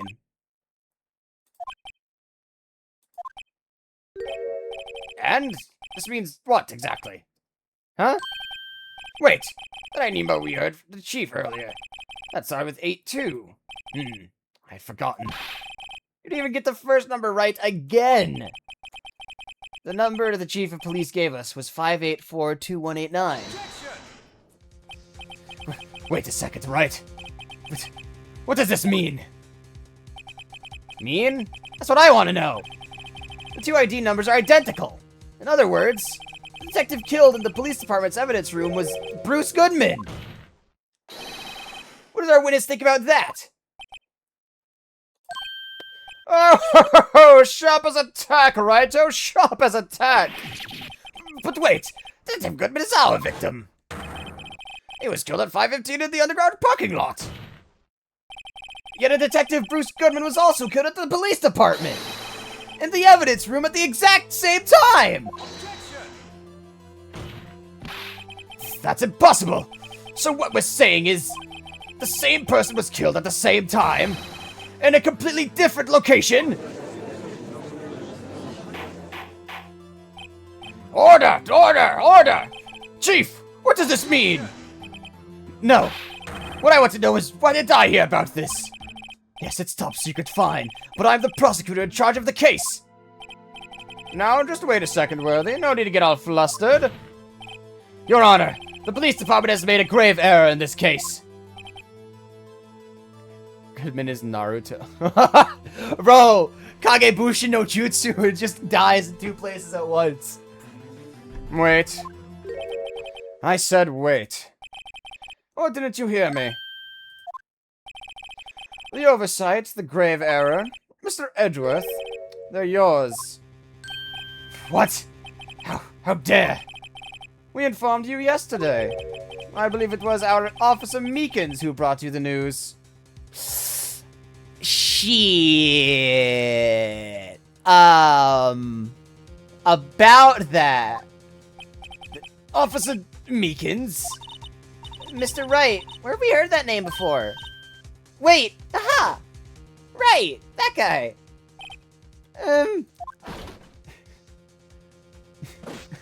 Right. Excuse me, but is Mr. Edgeworth anywhere on the premises?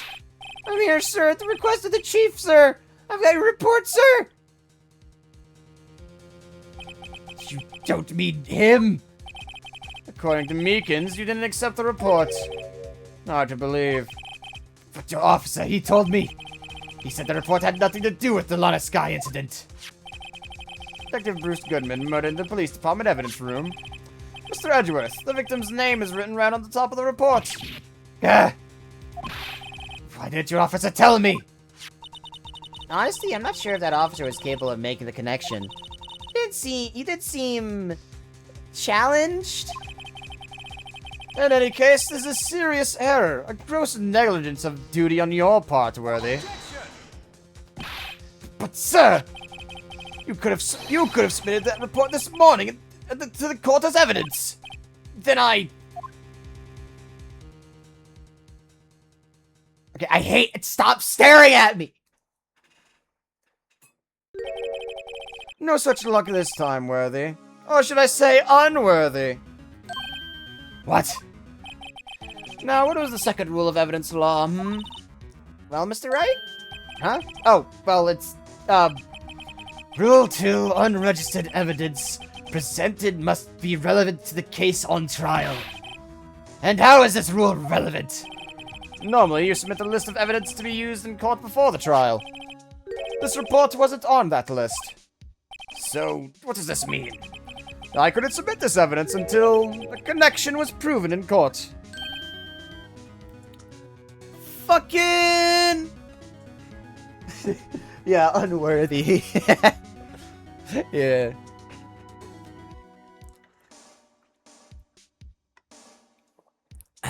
Oi. The connection was just proven by Wright over here. Good job, Wright, my boy. My boy. Huh? I was just doing my job. No. No!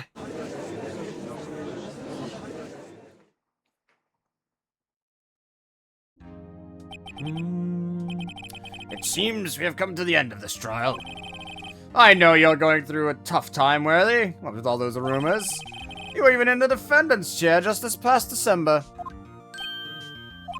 I apologize for this terrible lack of due diligence on my part. Mr. Edgeworth, Please, just give me one day. I'll get to the bottom of what happened. If it's the last thing I do. You'd better get results this time. Really. You have my profound apologies, sir. For Mr. Edgeworth. I don't think there's ever been an error this serious in the history of this court. I will grant one further day as the prosecution has requested. Will that be sufficient, Mr. Edgeworth? Yes, Your Honor. Thank you. Whatever your punishment for this is, for your sake, I hope it's not decisive. Very well. Court is adjourned. Bro. What? My brain is not braining. This doesn't make any sense.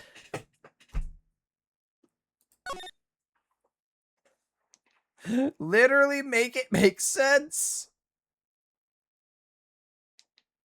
For it makes none.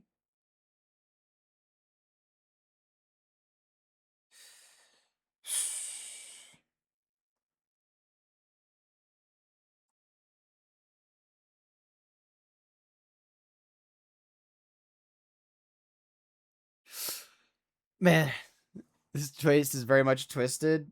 Yeah. Yeah, sounds about right. That sounds about right. All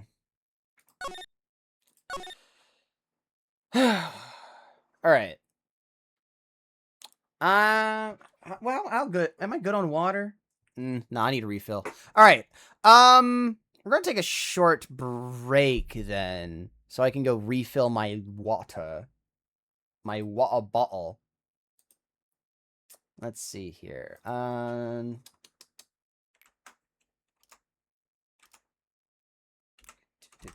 me put on. I'm gonna see it. I'm gonna leave it on save, but I'm gonna put on like a music. There are plenty more curveballs in this case gonna throw at you. Yeah. No, that seems about right.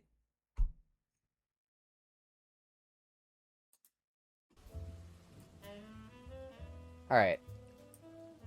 We're gonna take a short break while I go refill my water.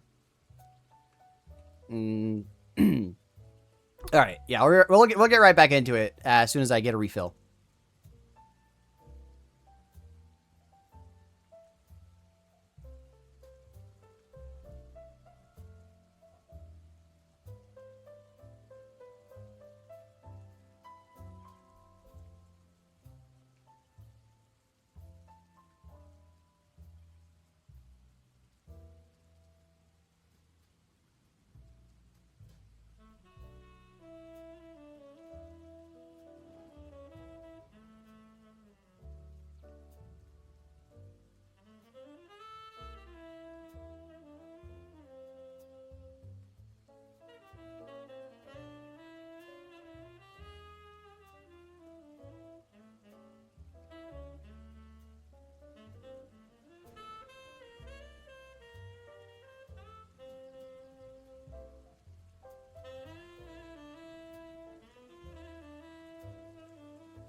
Alright.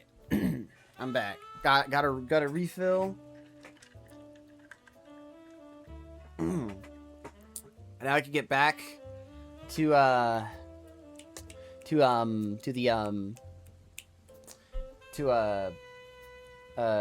trial.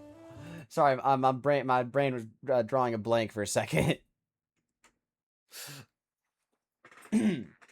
Right then.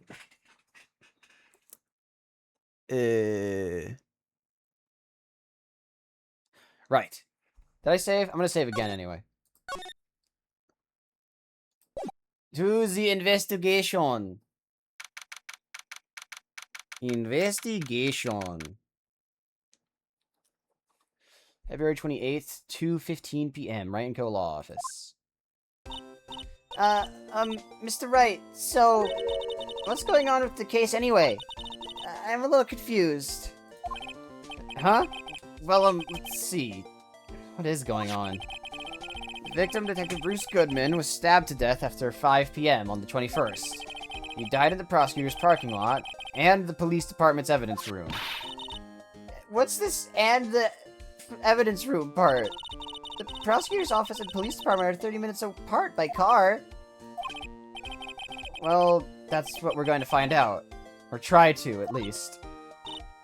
Right, let's do it. I'm glad she's in good spirits, but I'm not sure she's going to be much help with this. Don't be so sure, Mr. Wright. Huh? Look, we're in this together, right? I'll prove that these thick-rimmed glasses of mine aren't just for show. Let's go. Science awaits us. Science! February 23rd, prosecutor's office, parking lot. You know, I really don't think we should worry about the police department murder. There wasn't even a body found there. Who cares? Yeah, it was only our victim who was killed in their evidence room, no biggie. Besides, my sister would never do such a thing. I know it. Let's oil the rum. Was it empty? A drum kicked over by the chief prosecutor.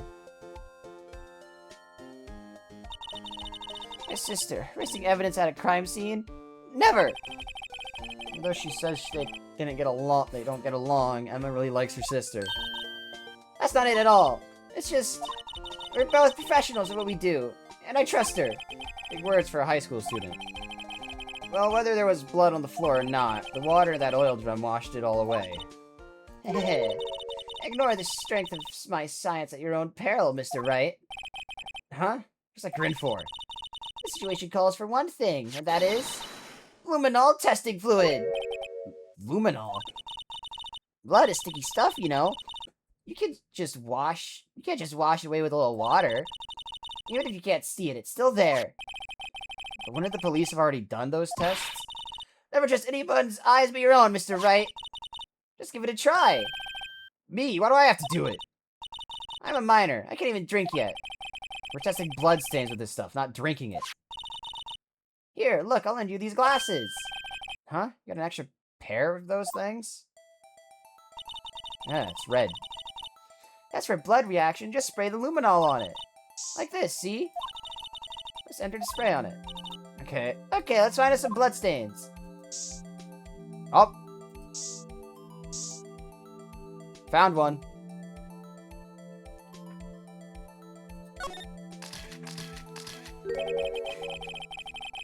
I can see your eyes shining behind those glasses.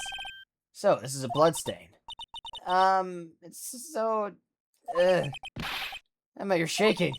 It's just, this is my first time seeing real blood. Scientific investigation in action. Okay, well, we definitely know this is a blood stain. But doesn't something strike you as odd? Scientifically speaking, of course. What's odd about this, scientifically? I guess the amount? The perpetrator and Detective Goodman fought here, right? Don't you think there'd be a little more blood? I definitely think so. I mean, look at the blood on the sole of the victim's shoe. This is pretty strange.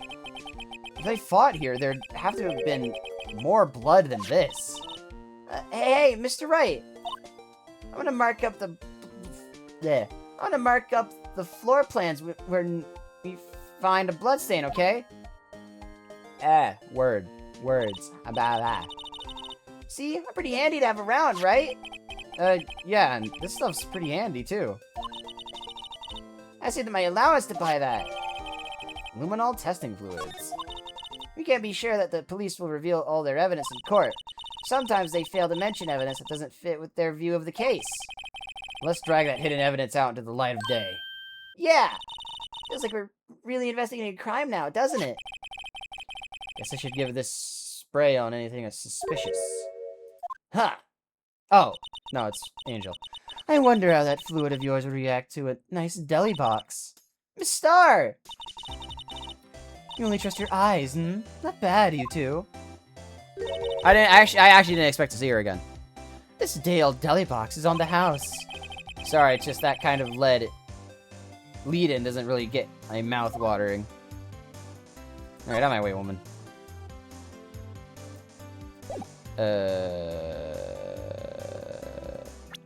I want to use the spray. How do I use the spray?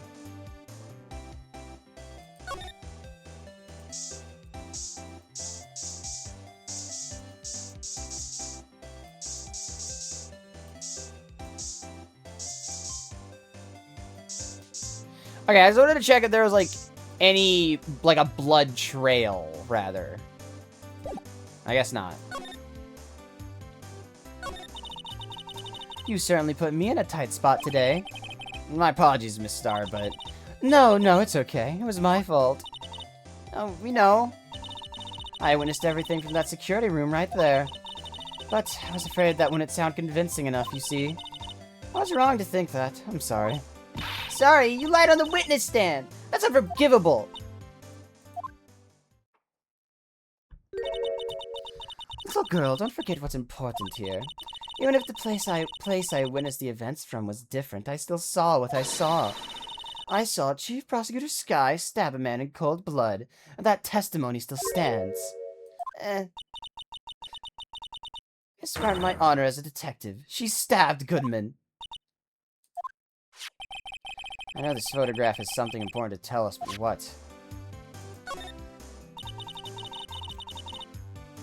So you were a detective, weren't you, Miss Star? Yes, it was a long time ago. Well, 2 years ago. No matter how hardened the criminal, when they faced me, they coughed it up. Coughed it up? They confessed. They babbled like babies. You know, I may seem like a demon sometimes, but I can be an angel too. I wouldn't doubt it. Every day I dragged the dirt out of the mouths of a suspect after suspect. Before long, they called me the cough-up queen. Oh, and here I thought someone had gotten food poisoning from your lunches. And you were let go, or fired. Felt that I had my dream job when I became an investigator. If these prim and proper prosecutors hadn't let me go, I'd still be one today. It's all because of that case, the SL9 incident. SL9? Wait, she doesn't mean... No. Tell me about SL9. No, damn it. What do you think about this? The SL9 incident. It's written on that knife. And on that note. Goodman. Goodman was the head detective in that case, you know. Really? That knife was evidence from the case, the murder weapon. It was due for transferal the very day that Goodman was killed. As I suspected, SL9 isn't over. Not yet. Do you think you could tell us more about the SL9 incident? Alright, tell me about SL9, please. Fuck.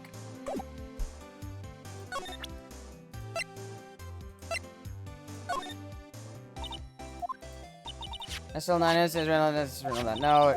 Goodman was the head cases of the knife was evidence murder weapon. Transferal day with Goodman was... Okay, but tell me more, though.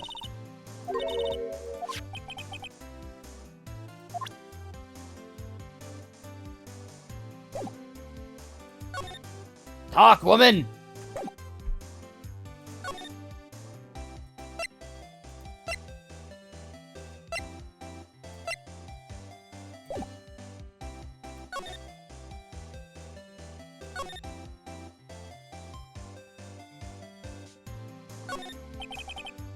So this is the famous oil drum.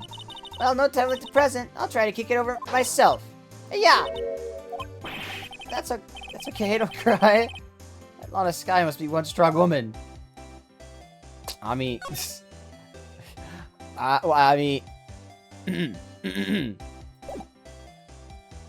well, she's not telling me about SL9.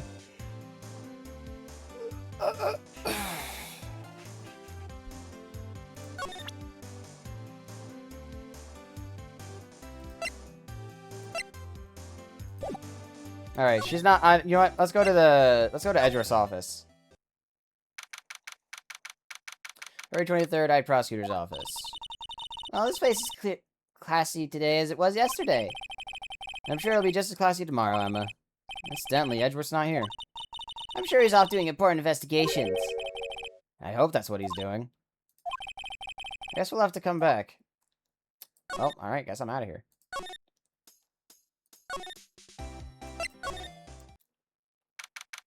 February 23rd, Police Department. It's even busier here today than it was yesterday. The detectives are running around so fast they're blurring. I suppose it makes sense. A detective did get killed here, after all.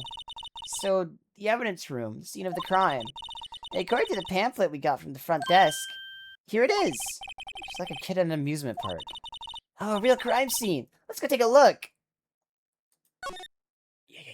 No, yeah, we should go and do that. Uh-oh.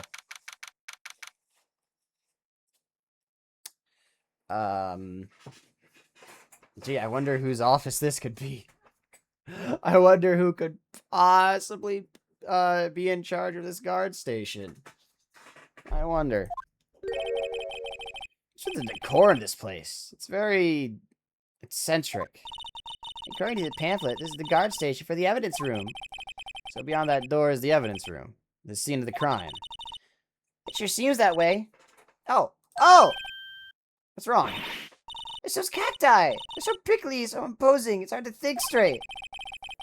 If you can't handle the cacti, stay out of the desert. What I want to know is if this is a guard station, where's the guard? I have a feeling I know who he is already. I wonder. Examine door. The evidence room is beyond that door. Let's just walk in. It won't open. You thought it'd be open? I think we need someone's permission to go in there first. Okay. Well, I can't do anything here. So clearly I must need to do something with Angel. No, tell me about Goodman, I guess. I don't fucking know. I had one of those up until 2 years ago. Back when you were the cough up queen, right? We found this ID card here in this parking lot. Well, there's no mistaking that. It's definitely Goodman's. But it's the same ID as the man who was killed in the police department. That's impossible. I wish I could be so sure.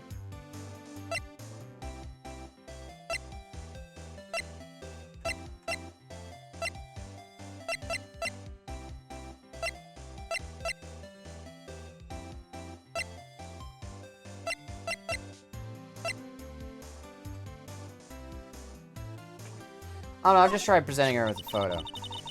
If you think about it, I could have taken that picture from the guard room. But even I get flustered sometimes. So you went straight to the scene of the crime? I rushed towards the chain link fence in an effort to stop the murderer. That's when I took this photo, yes. In other words, 5 minutes after the crime. Those 5 minutes are the whole problem. A hole in my testimony, as it were. 5 minutes aren't the problem, Miss Starr. Your lying was the problem. Listen, little girl. I've had my testimony disregarded before.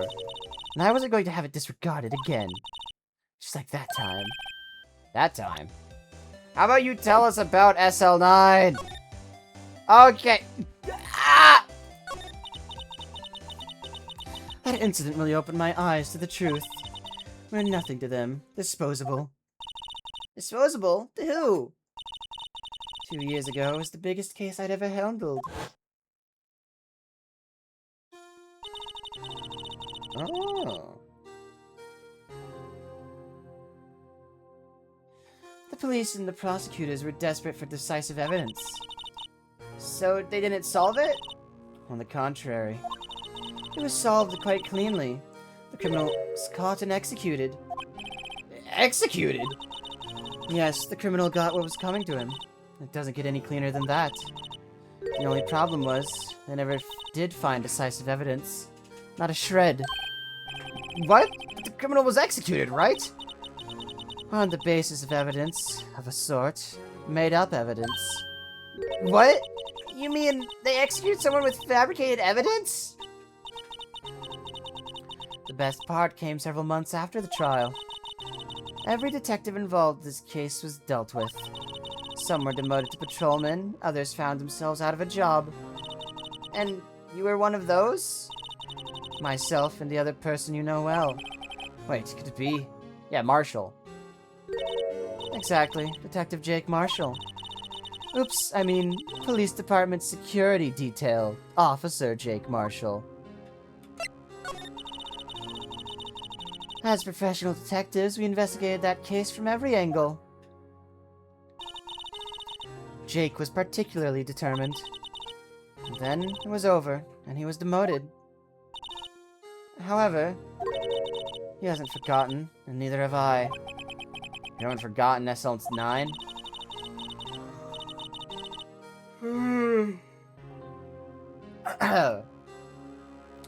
There's another side to that case. I didn't side. That's what we are after now. And no one up in their fancy offices can stop us. Wait! Those lunches you sell! They're the only reason I come to sell lunches in this accursed office. I come here to meet old friends, boyfriends that help me investigate. Star's old boyfriends. How many does she have, anyway? Just when all the detectives on SL9 have disappeared, we find new evidence. There has to be a connection. So, Rookie. What? It seems like you're serious about investigating this case. Yes. Oh. Then you should take this. A Salisbury steak lunch? I know a certain guy who might help you if you tempt him with this treat. We gotta give this to Jake. Miss Starr? Officer Marshall, is he your... are you going out? Why do you want to know? I was just wondering what happened to him. A long time ago, when he was helping my sister do cases, he was so nice. He got along so well with my sister, it made me jealous. And he was nice to me too back then. This would be our Officer Marsh. This would be when Officer Marshall was a detective. But now he's so cold.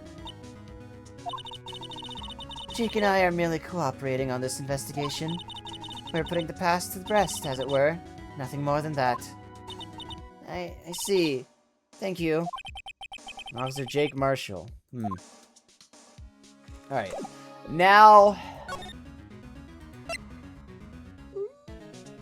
now I think we go to the, police department.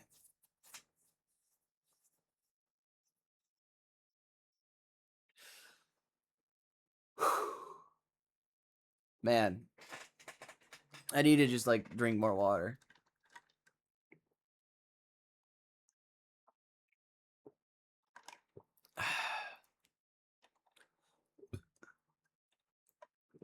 All right.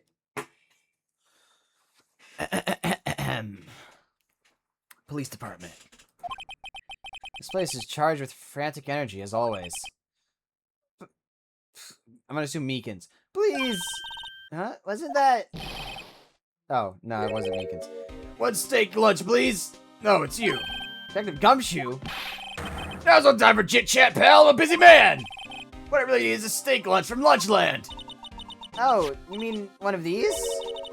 Actually, it's not for sale. I think I just heard the sound of his heart breaking. Now's no time for despair. We've caught our criminal. Now we just need evidence. The criminal? You mean... You heard about the stabbing at the police department evidence room, right, pal? The same day that detective was killed at the prosecutor's parking lot, another detective was killed at the police department. The perpetrator, do you have a suspect? Oh, there was a suspect. Just arrested him, in fact. It's the biggest scandal at the station in ages. Everything's topsy-turvy. Detective Gumshoe, who was it? Listen, pal, all I know is I need me at steak lunch, pronto! Staying around here talking isn't gonna fill my belly. Wait, don't leave. Wanna know more? Head down to the detention center, pal. Questioning should be over, so I figure he's down there having a good cry. Later! He ran off to the evidence room. Well, this investigation is off to a running start.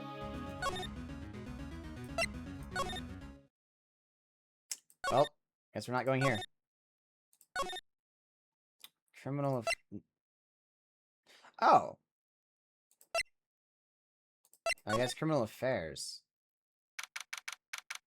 February 23rd. Everyone looks deadly serious in here. Well, there was a vicious murder of a detective down in the police department.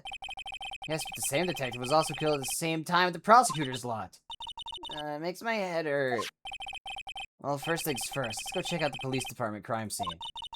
Yes, you sound dead set on investigating. But don't mess up or we could wind up dead.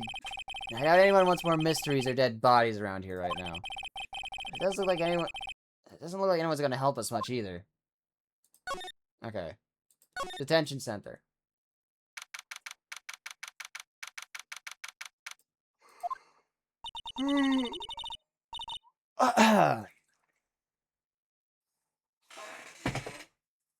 Okay. I think my voice is a little tired. I need more water.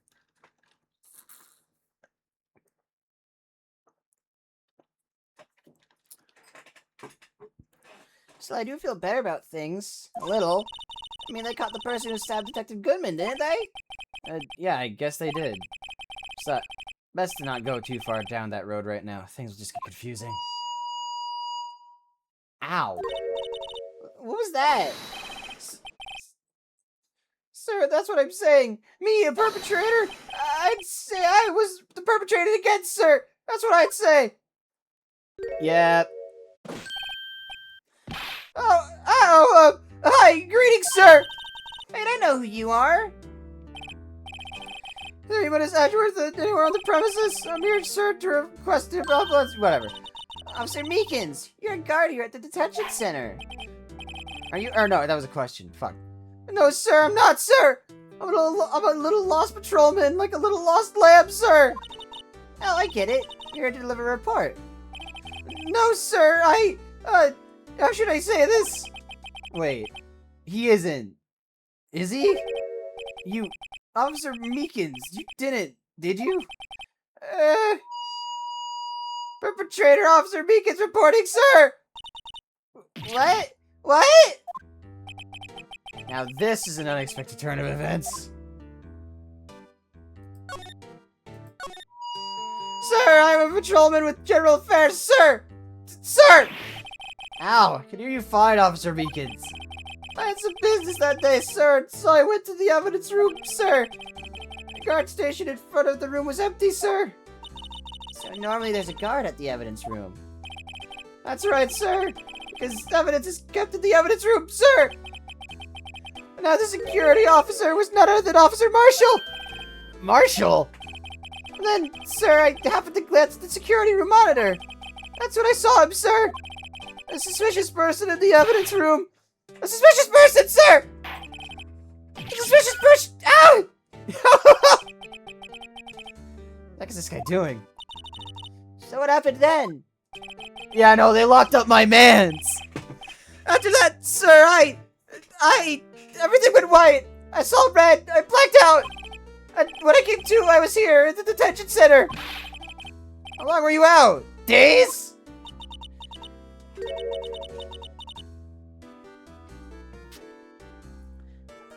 Might I ask, what happened to your hand? Sir! There was no one to bandage me, sir! So I did what I could to wrap it up, sir! A bandage on his hand? Just like Miss Sky. Yet another similarity between this case and the one at the prosecutor's office. First things first, tell us how you hurt your hand. You know what? Yeah. Tell us about the hand. About your hand. Did that happen during the course of the crime? Well, you see, sir, don't you think you should just confess? But but there was nothing I could do. Nothing you could do. Sir, to tell the truth, sir, when it happened, when the detective pointed that knife at me, I just hollered, sir. And the next thing I knew, I was unconscious. The next thing you knew, you were... Huh? And then when I opened my eyes, I was alone in the evidence room, sir. All alone. Alone because Detective Goodman had disappeared. What? When I looked down, I was gushing blood from my hand, sir. Ow. Oh, the shock. Oh, the sorrow, sir. Can you imagine how I felt? The victim's body disappeared? That's some story. I don't mean to pry, but you are the perpetrator, correct? You killed Detective Bruce Goodman in the evidence room, right? Sir, please don't look at me with those sad puppy dog eyes, sir. If you have to label me as perpetrator or victim, sir, label me victim. I would like you... I would, but you happen to be in detention. And alive and well at that. Yes, well, that's true, sir. I suppose you could say that. Did you know the victim, Detective Goodman? Well, sir, if I had to label him as a stranger, a total stranger, I'd say he leads heavily the total stranger side. So you didn't know him? Sir, I worked in a tiny department devoid of lights and other creature comforts. I don't know any detectives. So if he was a total stranger, why did you stab him? Sir, I had no intention of killing him, sir, none. Nor do I have any recollection of killing him, sir. At least someone around here is more confused than I am.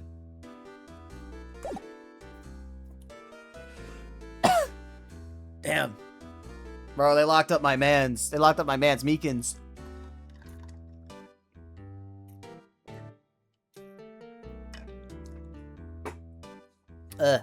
Alright.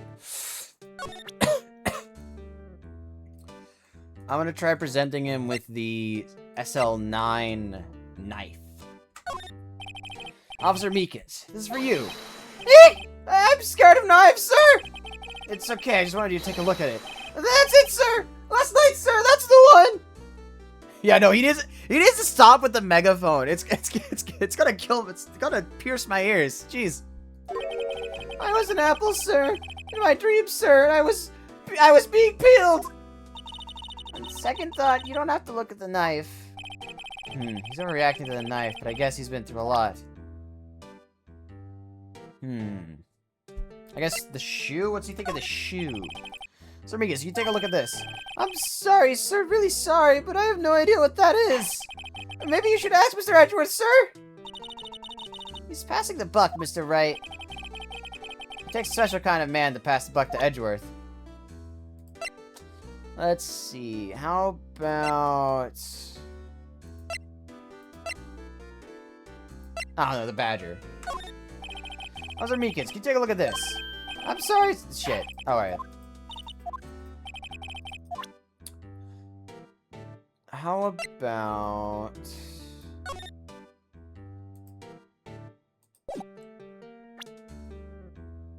the card? Do you think you could take a look at this? Hey! That's it, sir! That's it! That's it! That's what? My head was a blank until this very moment. But sir, now I remember. I remember, sir. You mean you remember what happened? Correct! That card! That card was the cause of it all! This ID card? Exactly, sir. That's exactly it. Stop! Nothing could be more exact, sir. Nothing! I better pry into this one a little deeper. Can you tell me what it is you do remember? Well, sir, you might say I've lost little patrolman. A lost little lamb, if you will. I didn't know Mr. Detective Goodman, who was in the evidence room. And that's why you thought he looked suspicious. Sir, I entered the evidence room and asked the man to show me his ID card. Well, that sounds pretty much by the book. That sounds pretty much by the book so far. That That's right, sir! That's what I've been trying to tell you! So you asked Detective Goodman to show his ID card. What did he do? That's the thing! Suddenly he pointed a knife at me!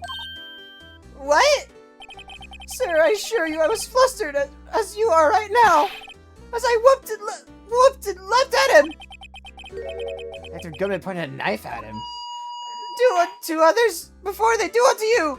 My own father's words, sir! What happened then? Well, my eyes, sir, everything went white. When I awoke, I was here. Right. So, Officer Meekins, why wasn't they arrested you? What do you mean, Emma? Let's look at what we know.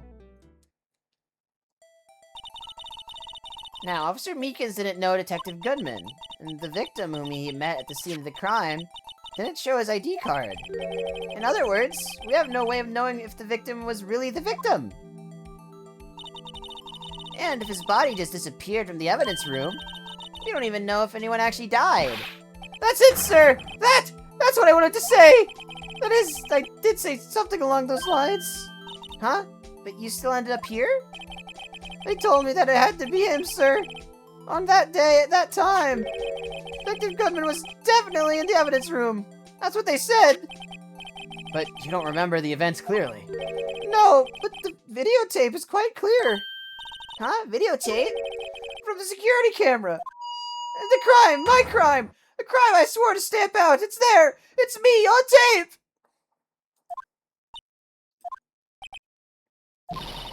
And you waited until now to tell us this? I'm sorry, really sorry, sir! I'll hand over my badge! I don't deserve it! No thanks, I have my own. Well, I guess we better go check out that crime scene. Alright, now we can go to the...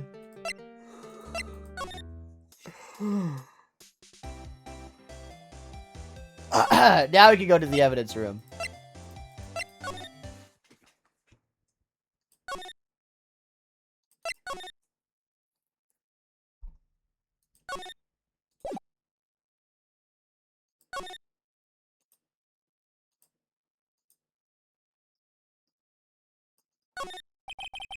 Looks like there's a video feed from the evidence room here. There's a light blinking below the monitor.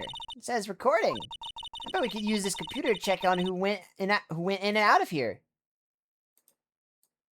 Then do it.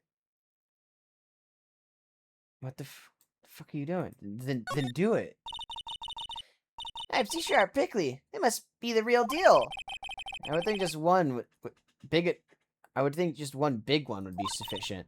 These cacti are a lot like my sister, actually. How so? Encased in a cold, rigid shell with spines pointing in every direction. Just like her. I'm not so sure I see the resemblance.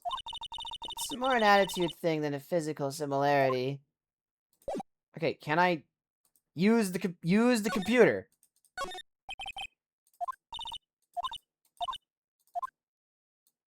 What is he stupid? What the fuck? Look at the floor, a lasso. Looks like it's set up to trap something. A trap? Here? Wait, I know. Maybe someone was trying to catch a wild bull in here. But the lasso missed. Sure have an active imagination. Okay, what? Okay, no, he said... Okay, no,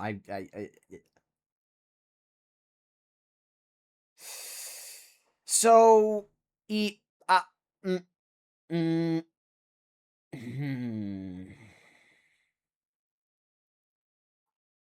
Now, some may add it up here, because I'm fairly certain that it said to go to the crime scene. You know, like, as in, you know, the crime scene for the, you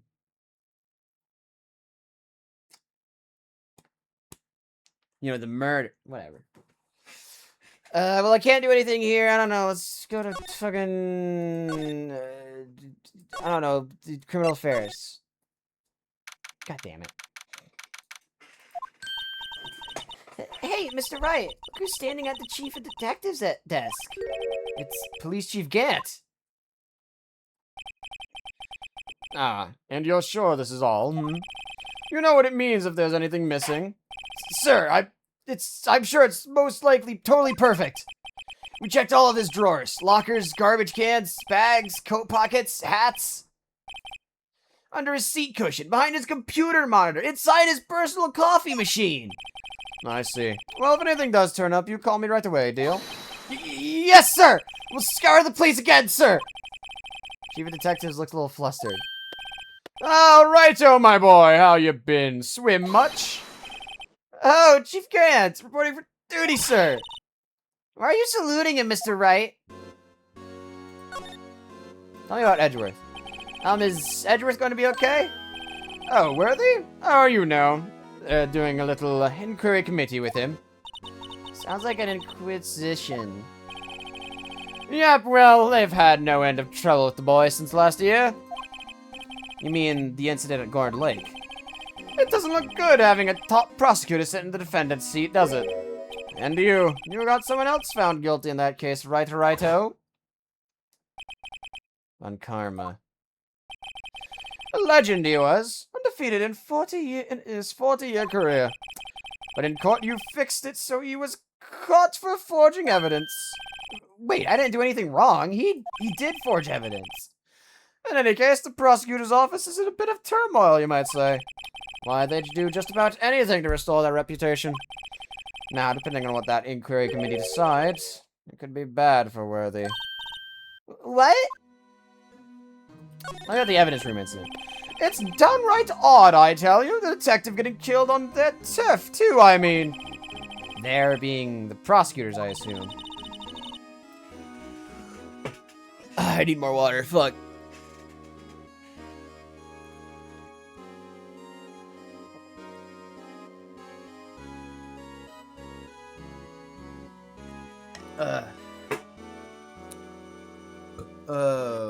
Blah, blah, blah, blah, blah. Blah, blah, blah, blah, blah. Blah, blah, blah, blah. Alright. Oy.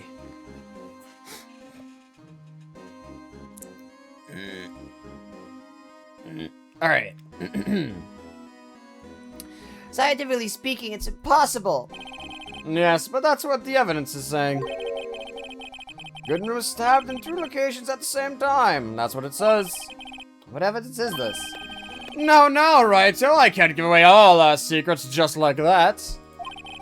And this in particular, well, it's a little sensitive, and I can't talk about it. I wasn't expecting much anyway. You know, one thing I hate most of all is hiding stuff. Secrets? Can't stand them. But you know, it's a full-time job just keeping the chief of detectives trap shut. Ah, he was the one you were picking on earlier. Oh, you saw that. Whoops. Wonder what it was that he wanted the chief of detectives to do. Let's see if we can kind of discreetly ask him.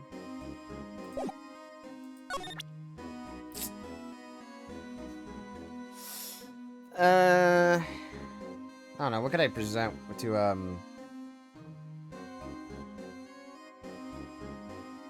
Well, actually, no, I don't think I need it. Let me actually examine... Poster of a female police officer. Wait, no, that's the latest Babes in Uniform calendar. My bad. Nice! Oh, sorry you had to see that. What exactly did Chief Police want you to do? Well, see over there. That's Goodman's desk. He wanted me to check it for anything that might be a clue. They took away every last piece of garbage in the trash can. So nothing belonging to Detective Goodman is still here? Of course not! Well, except for this. What? You kept something? Sure, why not? It's not important. You didn't even finish writing it. It's a lost item report, but it's only half complete. A lost item? Did Detective Goodman lose something? The date on it is February 21st. Better make note of that, just in case. Should really get back to investigating the police department crime scene.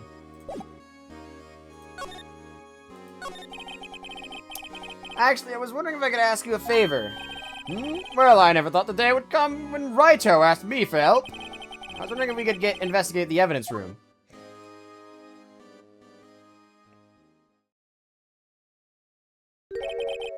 I hate that he does that. I don't like that. It's freaking me out. Now, righto. Actually, I'm sorry, I don't need to investigate after all. Righto, please. Do I look like a selfish man? Huh? Heck, if anyone asked me, sir, can I borrow $50, I'd give them $50, no problem. So go ahead, investigate that room to your heart's content. Knock yourself out. Just goes to show you never know until you ask. And for you here, you can borrow this. Hey, this is a detective's ID card, isn't it? That's a special card for guests, so don't lose it. Yes, sir. It's an honor. You just run along and do your best now. Later, folks.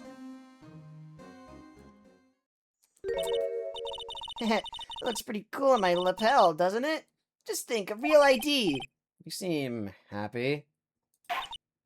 Yes, sir. Because, sir, we need to go to the evidence room now, sir. I think this place is a bad influence on the girl.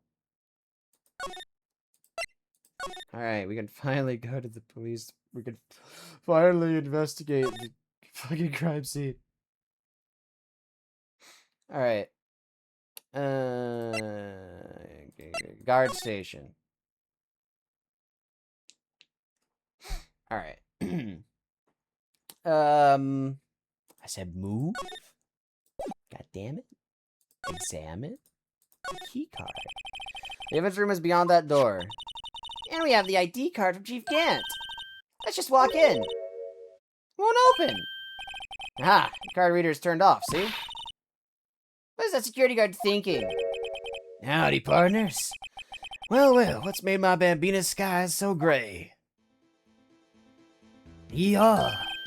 Officer Marshall! Why does it have to be him?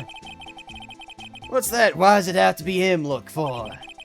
As you may have surmised, this here's my saloon. We're here to investigate the crime scene.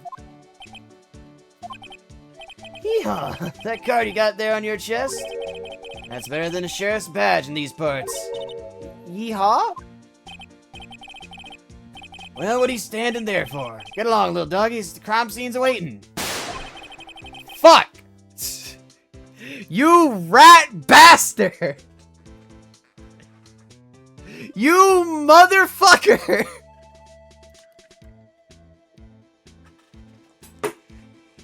Alright. Alright. Okay. No, I see. No, alright. Alright. Alright. Yeah. Okay. B, you prick. Fucking asshole.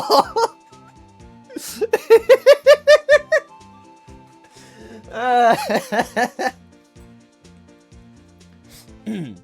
at the card readers on again.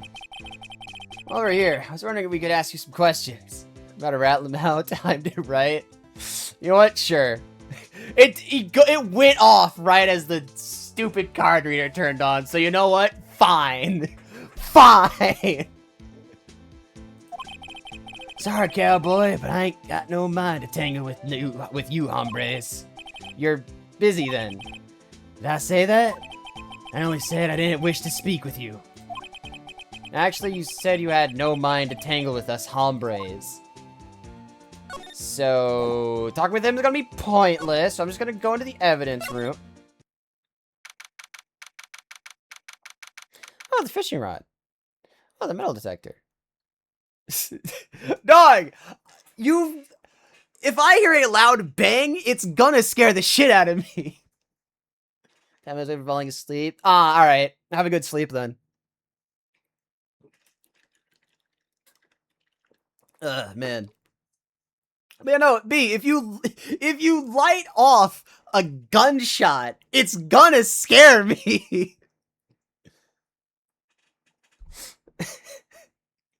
February 23rd evidence room, sector 3.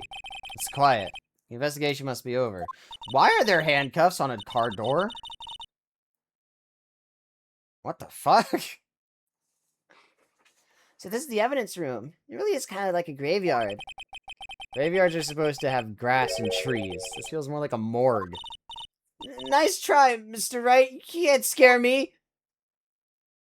Oh, gumshoe. Eesh! Ah!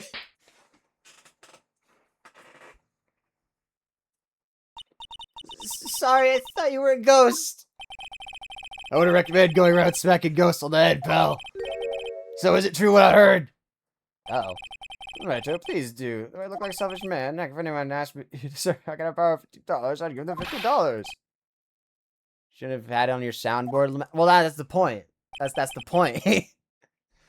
Yeah, it's true. So, Chief of Police Gant. Will loan anyone $50? Even me? Oh, so that's what you were talking about. Actually, I was put in charge of the investigation for today. Whoa! Are you reacting to the handcuffs on the door? Because, I mean, you know, that is kind of freaky.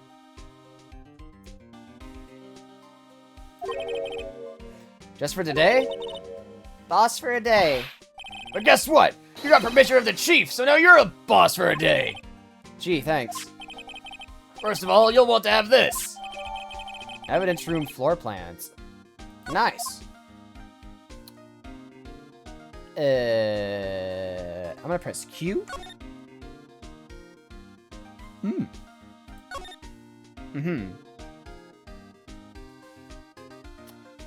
So I'm noticing a few things already. Let's start with the most obvious. What's this? Blood? It's a little worn, but it's definitely a handprint here. Looks like someone tried to wipe it off. Mr. Wright, what if there are other bloodstains left in the room? We should use our testing fluid to check it out. Yes, sir. Yes, I don't. Court record. Spray.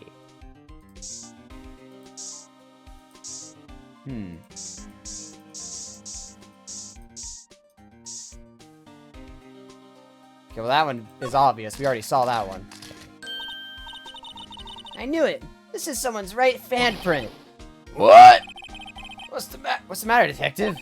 Got a huge delay, still think Amazon hasn't fixed it. God damn it. It was working just fine, like an hour ago. What the fuck? God damn it!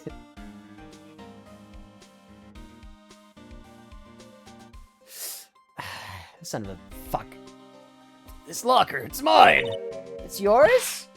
Please, you have to help me. When they come to take me away. Yeah, Mort. Yo, what's up? Mort. Oh, shit. Bro, imagine being mortal. Cringe. Kind of cringe, not gonna lie. Promise you'll testify that I wouldn't harm a fly.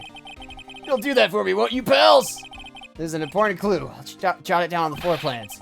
I'm counting on you guys. Believe me, you can't trust the police. What? But you're a detective!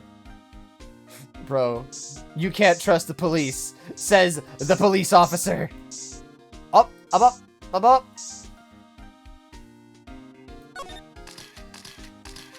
More blood. That must have been one massive pool of blood. Never seen anything like it. I'm not a professional. What's your opinion, detective? Pale blue blood. Maybe Detective Goodman was actually an alien. No. This proves that something really happened in front of this locker. I'll make a note of it on the floor plan. Or I'll make a note of it on floor plan. Hey, if you didn't want my opinion, you should have asked. Alright, man.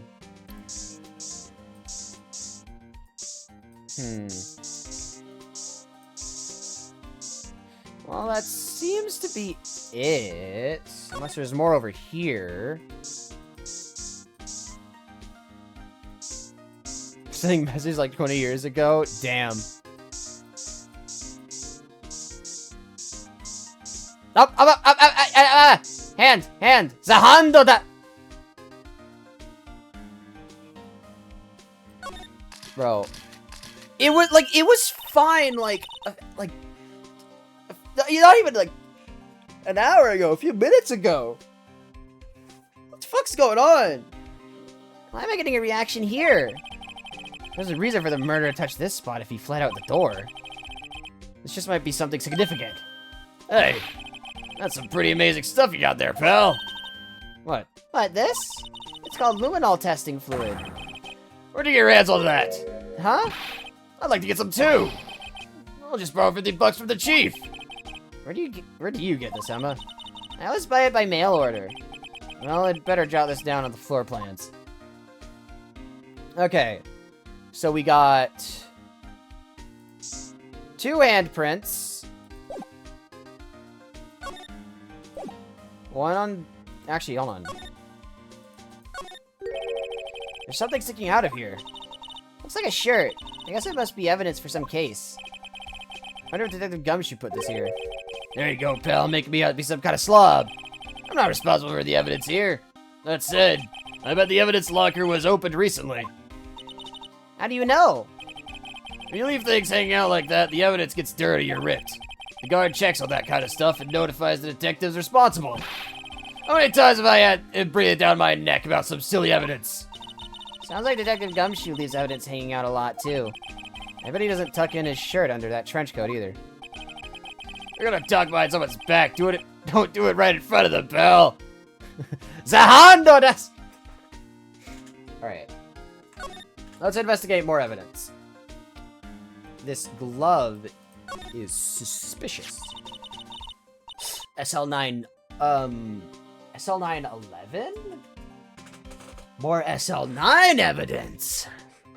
Someone left a glove here, but only one. Detective Gumshoe. Detective Gumshoe, maybe? There you go, pal, making me out to be some kind of absent-minded detective. That's evidence from the case, you know? You mean SL9? Does have a tag on it. These broken bits of stuff. Wow, someone must have broken something big to make all these pieces. Detective Gumshoe, perhaps. There you go, pal, making me out to be some kind of hooligan. It's apparently from the case. The case? The SL9 incident, pal. See the sticker on one of the pieces there? Another piece of SL9 evidence. Take a closer look. I wonder what shape these pieces were in before whenever it was broken. You want to try to put it back together? Good luck, pal. That's no job for amateurs. Well, I spent a good 3 hours on that thing before I had to give up. That's why I always carry around a tube of glue. Now this piece looks like the bottom. Let's try putting the rest in place. Okay.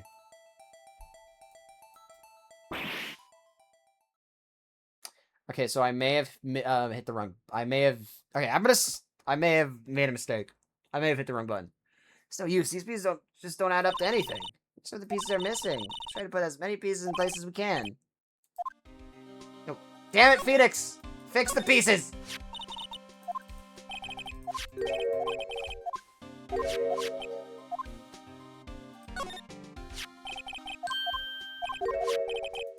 Okay. I tried to rotate it, but oh.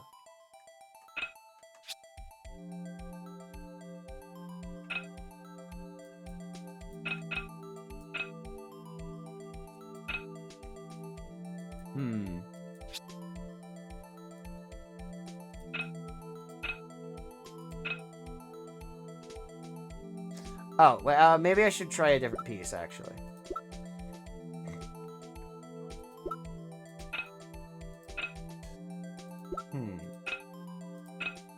Wait, go back to that one.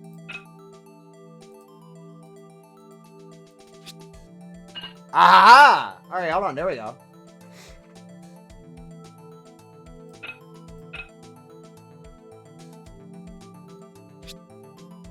Nope.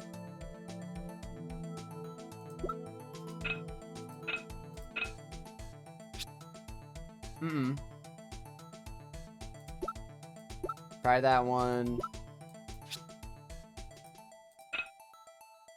No.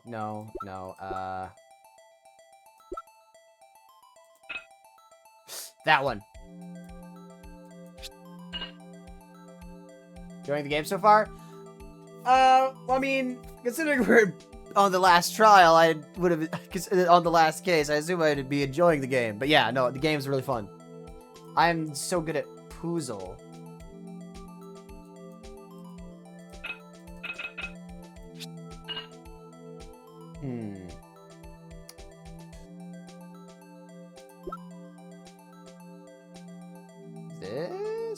think it's this piece.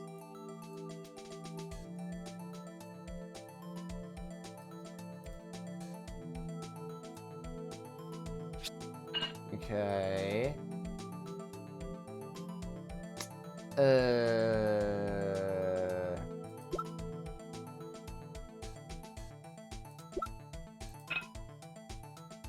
Maybe? No, that doesn't make sense.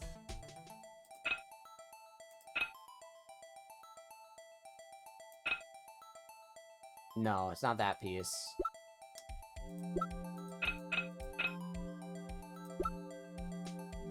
Oh, it's this one. Yep.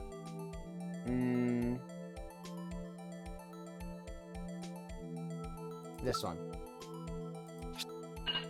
And then this middle spot here.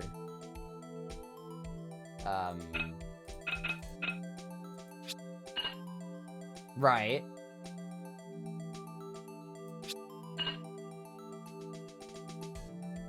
Okay, well, that's all the pieces I have.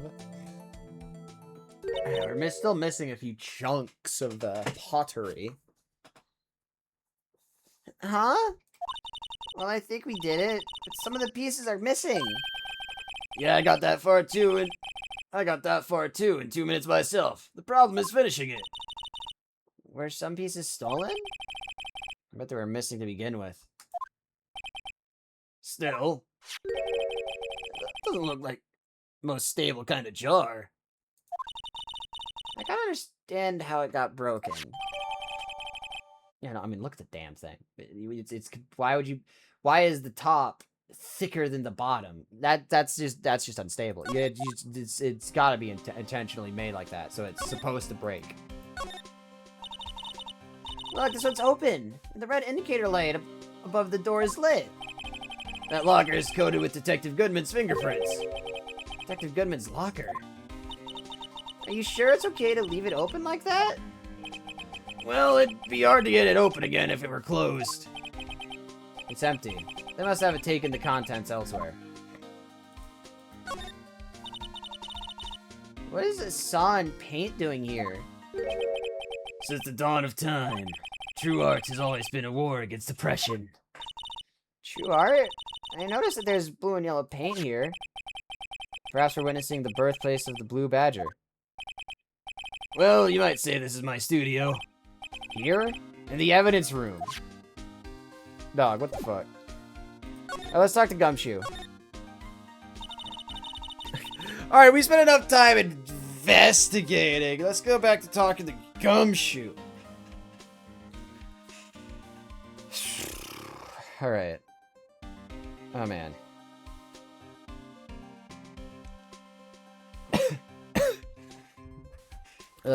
Man. So, Detective Gumshoe, your boss for the day? That's right. It's an honor. After all, the murder took place right here in the police department. But if you're boss, why are you all alone? Where are your underlings? They're using yesterday's findings to prepare for tomorrow's trial. In other words, you got kicked out of the investigation. Again. I'm adamant, though. I'm going to take control and put this case to rest. With my own evidence locker, pal. You have a locker in here too, Detective Gumshoe? Of course. I am a detective, after all. They gave me a locker that only I can open, pal. Only you can open. Edgeworth. I'll always believe in Mr. Edgeworth, no matter what happens. So, Mr. Edgeworth is with the inquiry committee right now, right? They're trying to figure out who's responsible for the mess-up in court today. I see. I guess this is what you call fate. Mr. Edgeworth just can't get away from the last case. That case? Yeah, that case. The SL9 incident, of course. That was the beginning of the end for Mr. Edgeworth. Maybe we could get him to tell us more about that case. This place is more high-tech than you might think.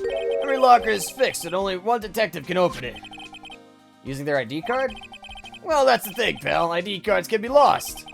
Well, I'm on my third card since entering the force already. Sounds like a lot.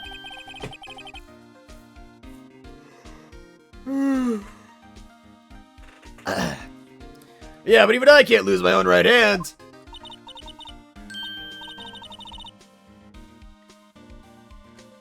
Ugh. Man. Right hand? Oh, you mean your fingerprints? Exactly, pal. The lock for the ancient locker is coded with a fingerprint. Ah! Why? So the only locker we can open is our own. Funny, they look like normal lockers. These are the latest model. There's a trick to the handles, see? The handles? On the other side of the handle is a sensor. And if the wrong person touches it, Zap, you get a shock. if that's what happened, my hand would be black and smoking every day. In any case, the locks aren't that obvious. There are even some people who hold the force who don't know about the fingerprint locks. Right. Hey, do you mind if I inspect this lock? Damn. Never mind. Present him with the knife.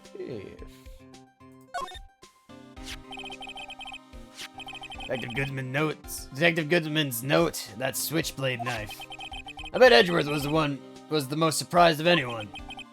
Because of the SL9 connection. That was Mr. Edgeworth's first big case, 2 years ago. That was the first time the world knew Edgeworth was a man to be feared. Why would evidence from that case turn up now? I guess it's not over, pal. Maybe there are some loose ends left on that case.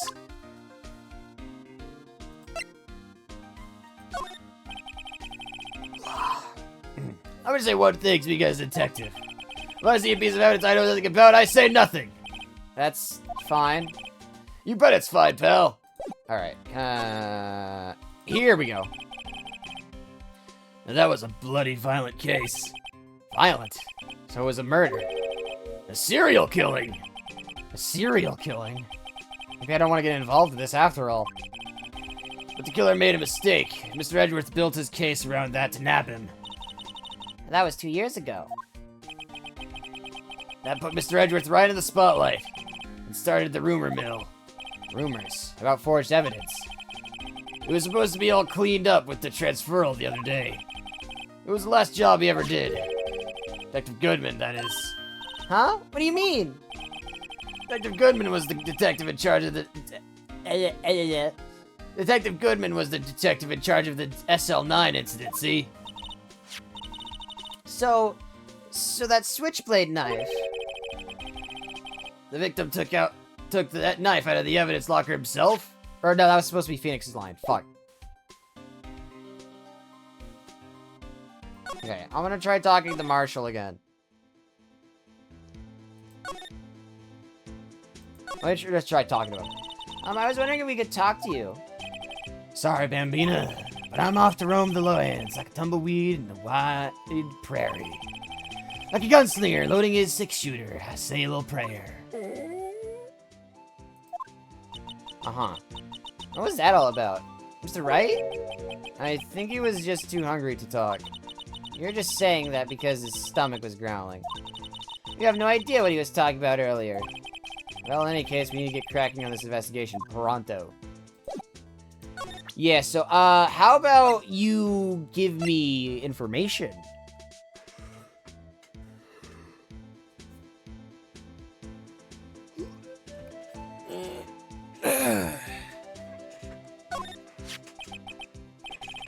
That smell.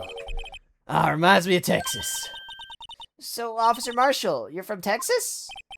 No, I just saw a special on television the other day. Is this from my baby? Yeah, Miss Starr. What's this? What's wrong? A filet steak lunch.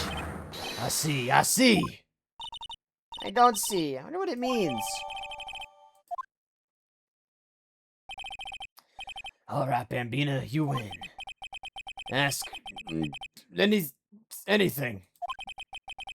Finally, it seems like... He's willing to talk. Alright, guard station. Officer Marshall, you're in charge of security for the evidence room, right? You got good eyes, partner. It's an easy job, and I'm grateful for it. Actually, Officer Meekins is at detention. Actually, Officer Meekins at the detention center told us. Nah, that poor little doggy. Poor guy. I keep getting his name wrong. Keep calling him Meekly. He told us something. He said that when the stabbing occurred, you weren't at your station. Well, maybe I shouldn't be telling you this. Since I got demoted from detective 2 years ago. Well, it might not look it, but I lost my fire for the job, you know? So, you were doing... What were you doing around 5:15 when the murder took place? Well, I reckon I was galloping down the hallway on the back of my steed, Zippy. No, he was riding down the highway on his horse named Zippy. There's no need for people here anyhow. These newfangled machines do a bang-up job of keeping an eye on the people. You mean the security camera system? I don't take the machines much. Kinda like the stewed broccoli they sneak in next to your steak, you know?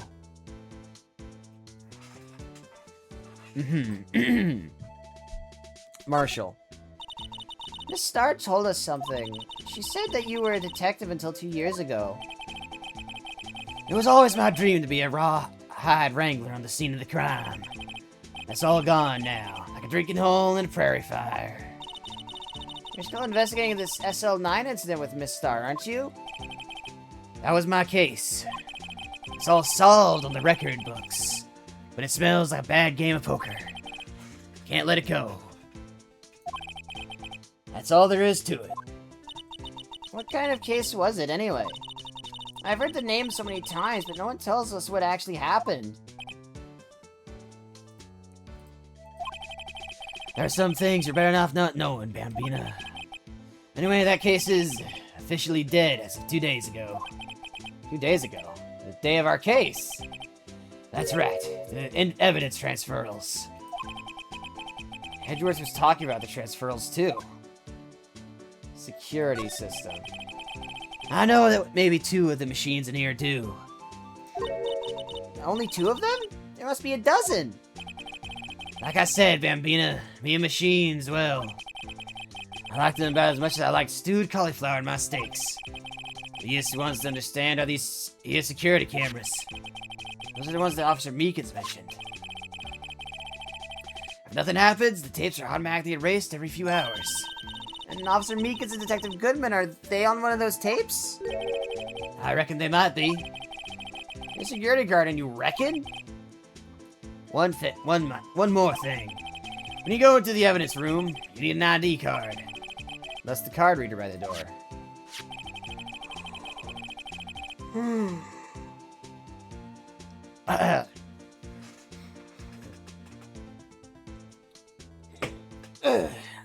The card reader leaves a record of every ID card that passes through.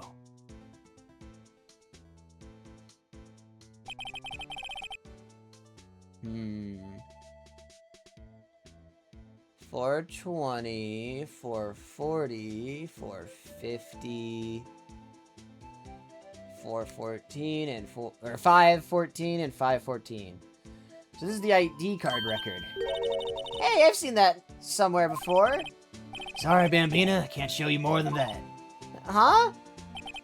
I haven't heard whether this is related to the case yet. Mr. Wright, I saw a number on that record just now. I've seen that number before. Maybe there's some way I can prove that record is tied to the stabbing. Tell me about the transferal. Sorry, but could you explain this whole transferal thing? What this whole transferal thing is about? We keep only evidence from solved cases in this room. They're kept here under the presiding detective's supervision for 2 years. So we can reinvestigate them if it turns out there was a mistake, see? So what happens to the evidence after 2 years? It goes to sleep forever in the underground vault in the county sheriff's department. That's what we call transferal. We do it every February. I see now. Transferal is like a funeral for old cases. 2 years after a case is solved, it's closed forever. Dead. Never to be reopened again. Never to be reinvestigated. That had happened to SL9 2 days ago. I need more water. I need more water.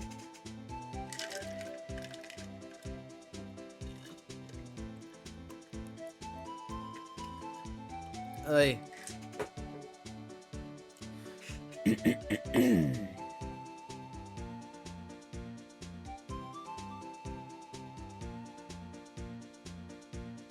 uh.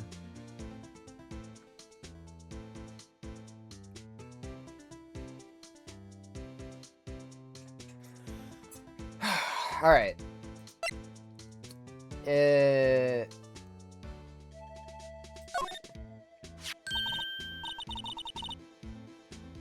See this? This is the victim's ID card.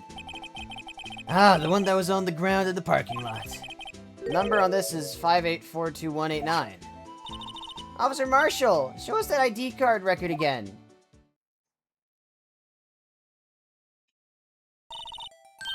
Look at the fourth number. It's a perfect match.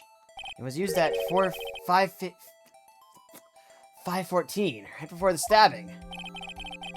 What's more, there's only 2 of them cards in the world. So when the incident occurred, Detective Goodman was in the evidence room. Wait, what did Officer Meekins say? Sir, I entered the evidence room and asked the man to display his ID card. So you asked Detective Goodman to show his ID card. What did he do? That's the thing, suddenly he pointed a knife at me! If he had his ID card then, why would he have pointed a knife at Officer Meekins? Alright, compadre, you win. I guess I could give you this ID card record. Alright. I've got an idea. Maybe I should show this list to other people with IDs here.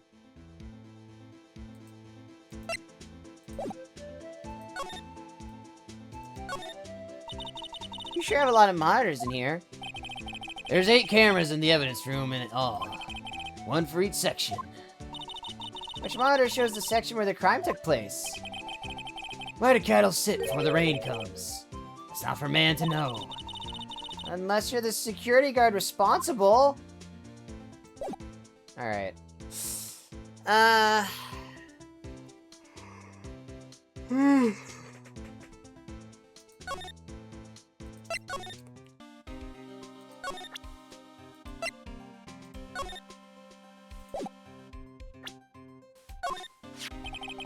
Did you take a look at this? This is the ID card record of the people who came in here on the day of the stabbing. I heard the rumors. So it was Goodman who came here at the time of the murder. Whoa! What is it? That second number. It's not your ID number, is it, Detective Gumshoe? Mr. Edgeworth. What? Second number on this list belongs to Mr. Edgeworth. What? Uh-huh. Why would Edgeworth have to come to the evidence room? Hey, pal, look at the time. Was there something you needed to be doing? Going to? It's just that Mr. Edgeworth's inquiry committee should be letting out soon. I'm gonna give them my report for the day. That's a restaurant flyer. Might help, you know? Report? You mean the note written on the back of that flyer? The one that says nothing about no problems? This is the one that says nothing but no problems? Hey, it's Mr. Edgeworth we're talking about. I'm sure he could use a report like this. I believe in him. You use enemies when you got friends like Detective Gumshoe. I'm off, pal. Later.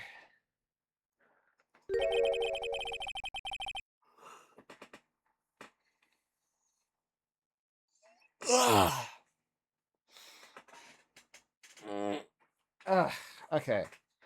Should probably see what Edgeworth has to say, too. Man, I need a second to rest my voice. I am not doing so hot right now. Like for real, I'm doing quite shit at this exact moment in time.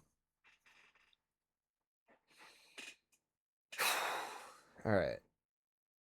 I just need like a second to like chill.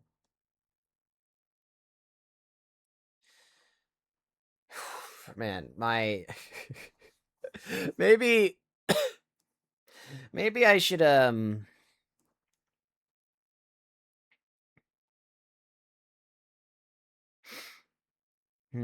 can save right now. But like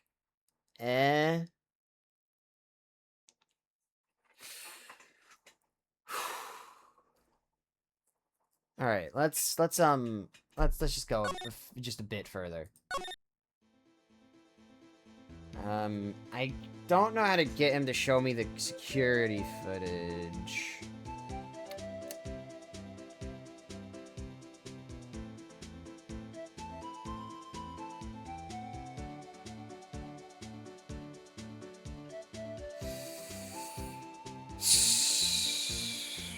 Alright. Alright, alright.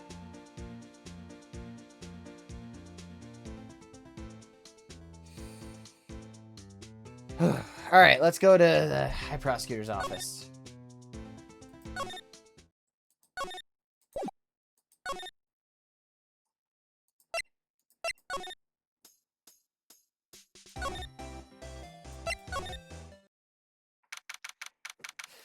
February 23rd, High Prosecutor's office, room 1202.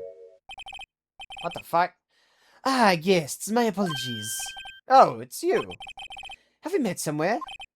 Huh? Mr. Edgeworth, I beg your leave. So long. Is Edgeworth here? There, sitting by the window, a teacup in his hand. Right.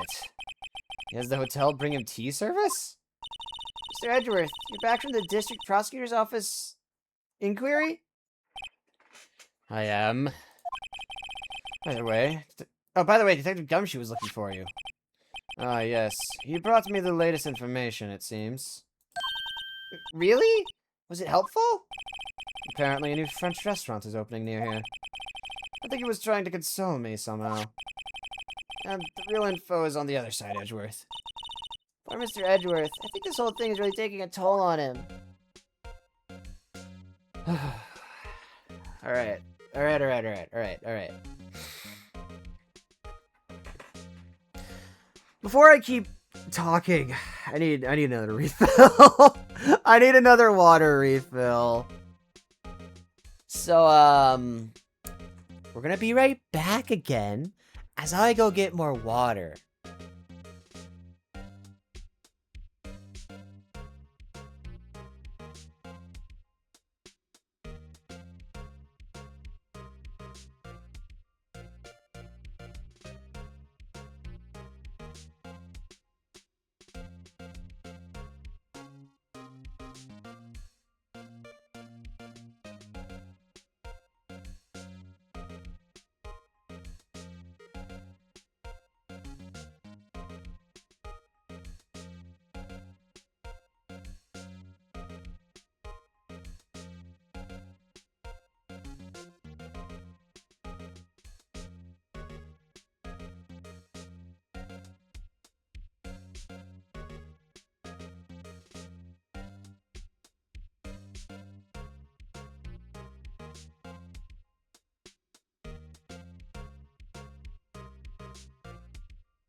Alright, I'm back.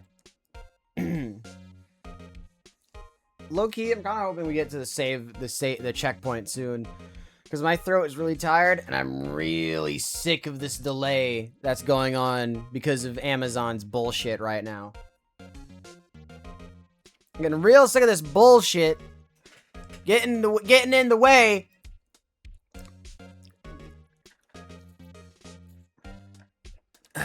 Alright. Alright, right. Let's talk to Edgeworth. Inquiry Committee. So, how did the Inquiry Committee go? Well, actually, they decided to treat this not as a case of concealing evidence, but as a communications error during the investigation. Concealing evidence? Yes, apparently there are some who believe that I concealed evidence. They gave me a warning. You were lucky this time, again. Again? I've heard them say that so many times. Ever since that case 2 years ago. Are you okay for the trial tomorrow? Well, I'm still the presiding prosecuting attorney. However, something happened? They gave control of the investigation over to the police department. Police department? Yes, any further investigation of this case will be directed by the Chief of Police Gant. I do nothing but wait for his results. I see. Why, I ask you? Why? All along, I've done only what I believe is right. I have nothing to be ashamed of. But still. I've never seen him this out of sorts.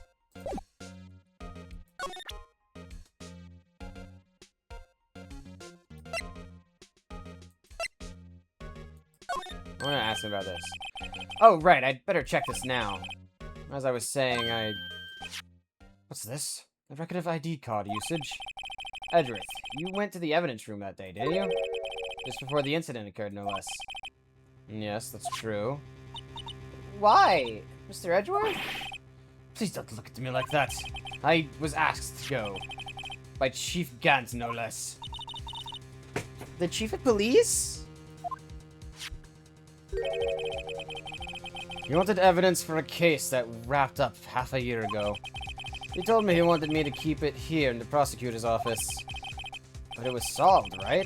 Would have to be left it would have to be if the evidence was already filled. The chief is never one to explain himself. In any case, on the day of the stabbing, I brought this back here. Can I ask what kind of case it was? I can't say. It really has nothing to do with our current case. Now I'm curious about this other case. Better make note of it.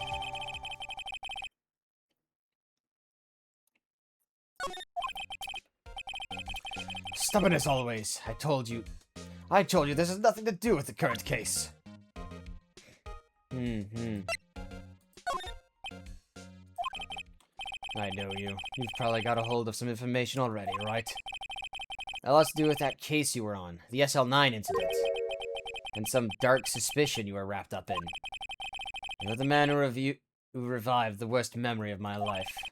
I figured I'd be telling you about this sooner or later. You must be talking about his father's murder in that elevator. Okay, Edgeworth, why don't you tell me about it? Tell me the truth. The SL9 incident was a heinous serial killing case. The head of the investigation was the Deputy Chief of Police at the time, Damon Gant. That wacky old coot was involved in the case 2 years ago, too, then? He was a top officer, and it was my first time working with him. I was nervous.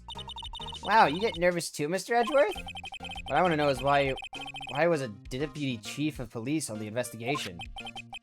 In truth, I used slightly more extreme methods than normal. We were dealing with a vicious murderer. If I let him go, the blood would be on my hands. We won our guilty verdict and the killer was executed. Wait, you didn't... Of course not. I didn't touch the evidence. Yes, I will do anything in my power to win a trial. However, I do have a code, and I follow it faithfully. By the way, Emma, the chief prosecutor wanted to know something. My sister? What? If you are still studying forensic science. Yes, of course. Why, just today, Mr. Wright and I were using this. Luminol testing fluid, Well then. You might have a use for this. Aluminum powder for taking fingerprints? Oh. It's been chemically treated for better adhesion. For me? Are you sure? We are the enemy, you know. I have no say in today's investigation. Do as you will. Edgeworth, I'm really... No need to thank me. Here, take your powder and these fingerprint files and for everyone involved. Hey, thanks! How about giving these to Detective Gumshoe as well? Well, you'd either eat it or lose it. Well, let's get going. One last investigation. Right. I do seem to remember seeing a suspicious handprint somewhere. I know exactly what to do with this.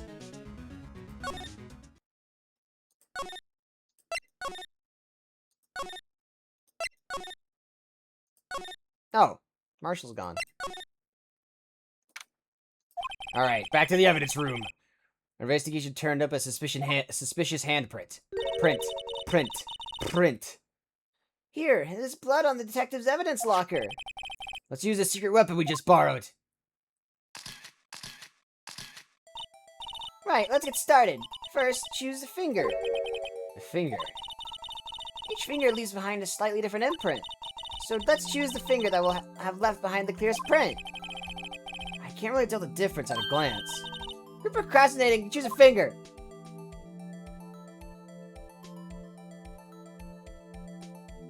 Alright, definitely not one of these three. I'm gonna go with the thumb.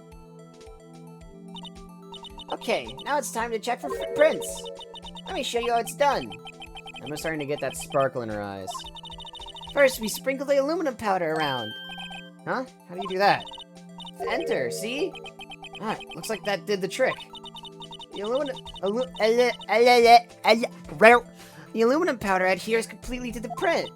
Once the powder is well spread, just blow away the excess. Huh? How do I do that? With E. Exciting, I know. I think on the 3DS. I'm pretty sure this game came out on 3DS. I think you actually had to blow into the mic like this, like that. I think the game. I would assume the game had you blow into the mic. Imagine you're blowing out the candles on a birthday cake. See? Wow, looks like fun. I might take some getting used to though. It's fine. It won't go up your nose or anything. Just pour the powder on thick and blow away the extra. Those are the basics of fingerprinting, Mr. Wright. I guess I better give it a try.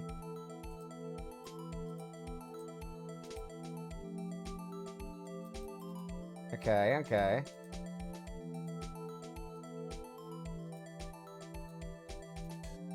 Uh-huh.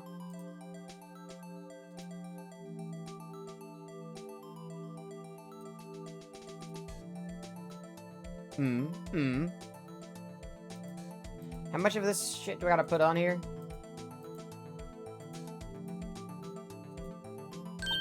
There we go. Okay. Ah, you did it! You found one! But this looks nothing like a fingerprint. Now that you mention it, I guess it doesn't. What does it mean? I think it means we're out of luck. Out of luck? The person who left this handprint must have worn gloves. I thought we'd been wasting our time here. Hey, calm down. That's just the way it goes sometimes with scientific investigations. But it does seem a shame. While we're at it, why don't we look for other prints? Other prints? Looking at the locker door again closely. There's a second smudge here. Seems like there are fingerprints outside the bloody handprint as well. So we would find a clear print. Yeah, it's right there. It's like a smudge here. Alright. Just smother that shit in dust. Ah!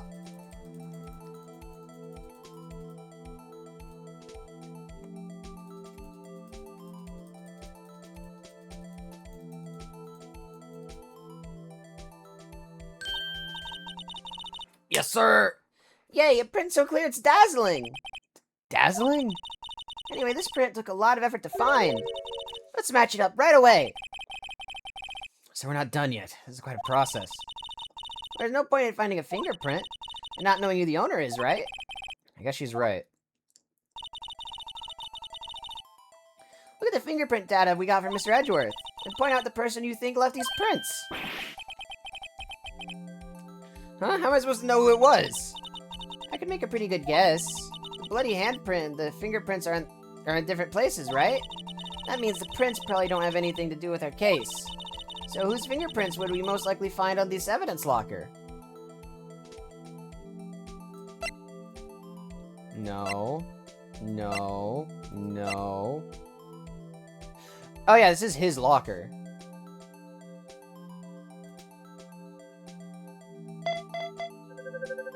Yeah, no, it's literally his locker.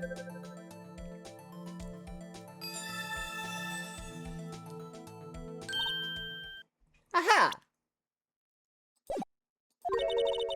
So these prints belong to Detective Gumshoe. Something wrong, Mr. Wright? You gave me this so what look. I guess that's probably because I was thinking, so what? Okay, so we came in with nothing this time. There's always next time. Sometimes you hit, sometimes you miss. You gotta roll with the punches, Mr. Wright. Thanks for the sympathy. Wait, if I remember correctly, there's one other handprint in this room. Let's check it out! Yeah, on the other side...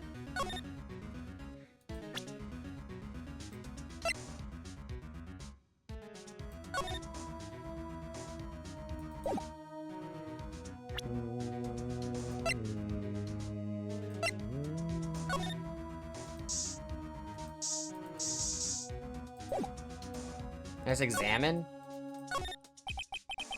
This is where we got a fluid reaction, right? Right! There was a handprint here! Okay, want to try using this? Here go her eyes sparkling again. Check for prints!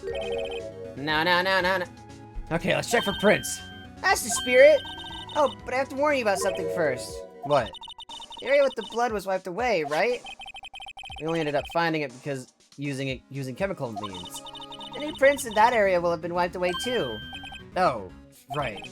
So that means no prints. Would you say the probability of our hypothesis is high? Don't ask me! Anyway, we must try to find prints that weren't wiped away. Prints other than ones left by the bloody hand.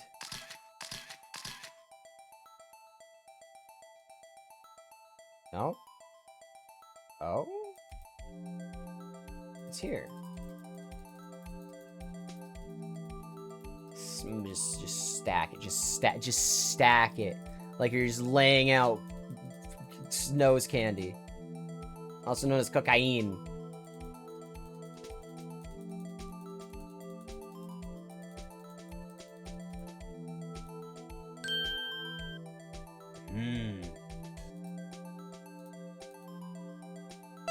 Meekins, Marsh. Well then. Marshall, huh? I see. Hey, these fingerprints, Whose are they? Whose? Is it someone I know? It's Officer Marshall. No. Huh? Officer Jake Marshall?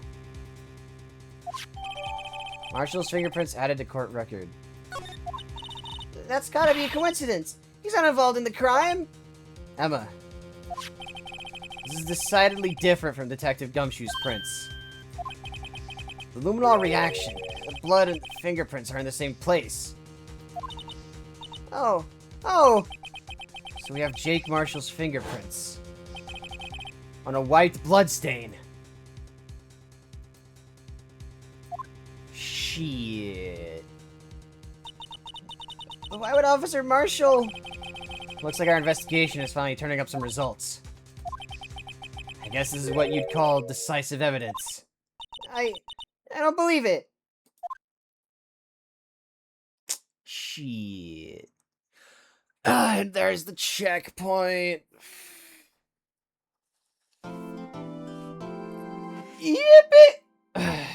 Alright. Save. Alright. I save again.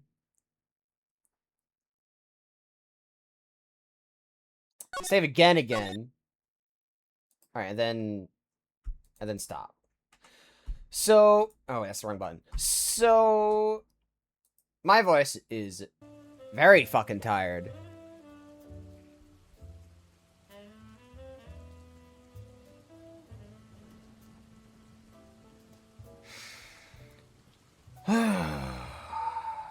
Alright. This case is very complicated, and I'm be honest, I'm already confused. And like, I don't know. My brain is not braining as it should be braining.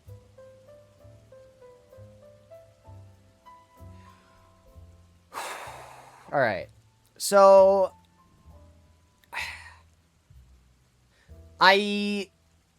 What day is it? It's Wednesday. Yeah, it's Wednesday. So... Okay. I'm not going to stream tomorrow. Because Amazon needs to... Or whatever the fuck is causing this, it needs to stop. This delay is bullshit. And I quite frankly, it's an inconvenience. To me, and I assume everyone else. So, I'm gonna give it a day, let it sit, and then just... I don't know. I'm gonna tune out, but I'm going to keep watch of stream to make sure it, keeps up, so that okay. I am gonna go, but I'm technically not going to stop stream until it catches up.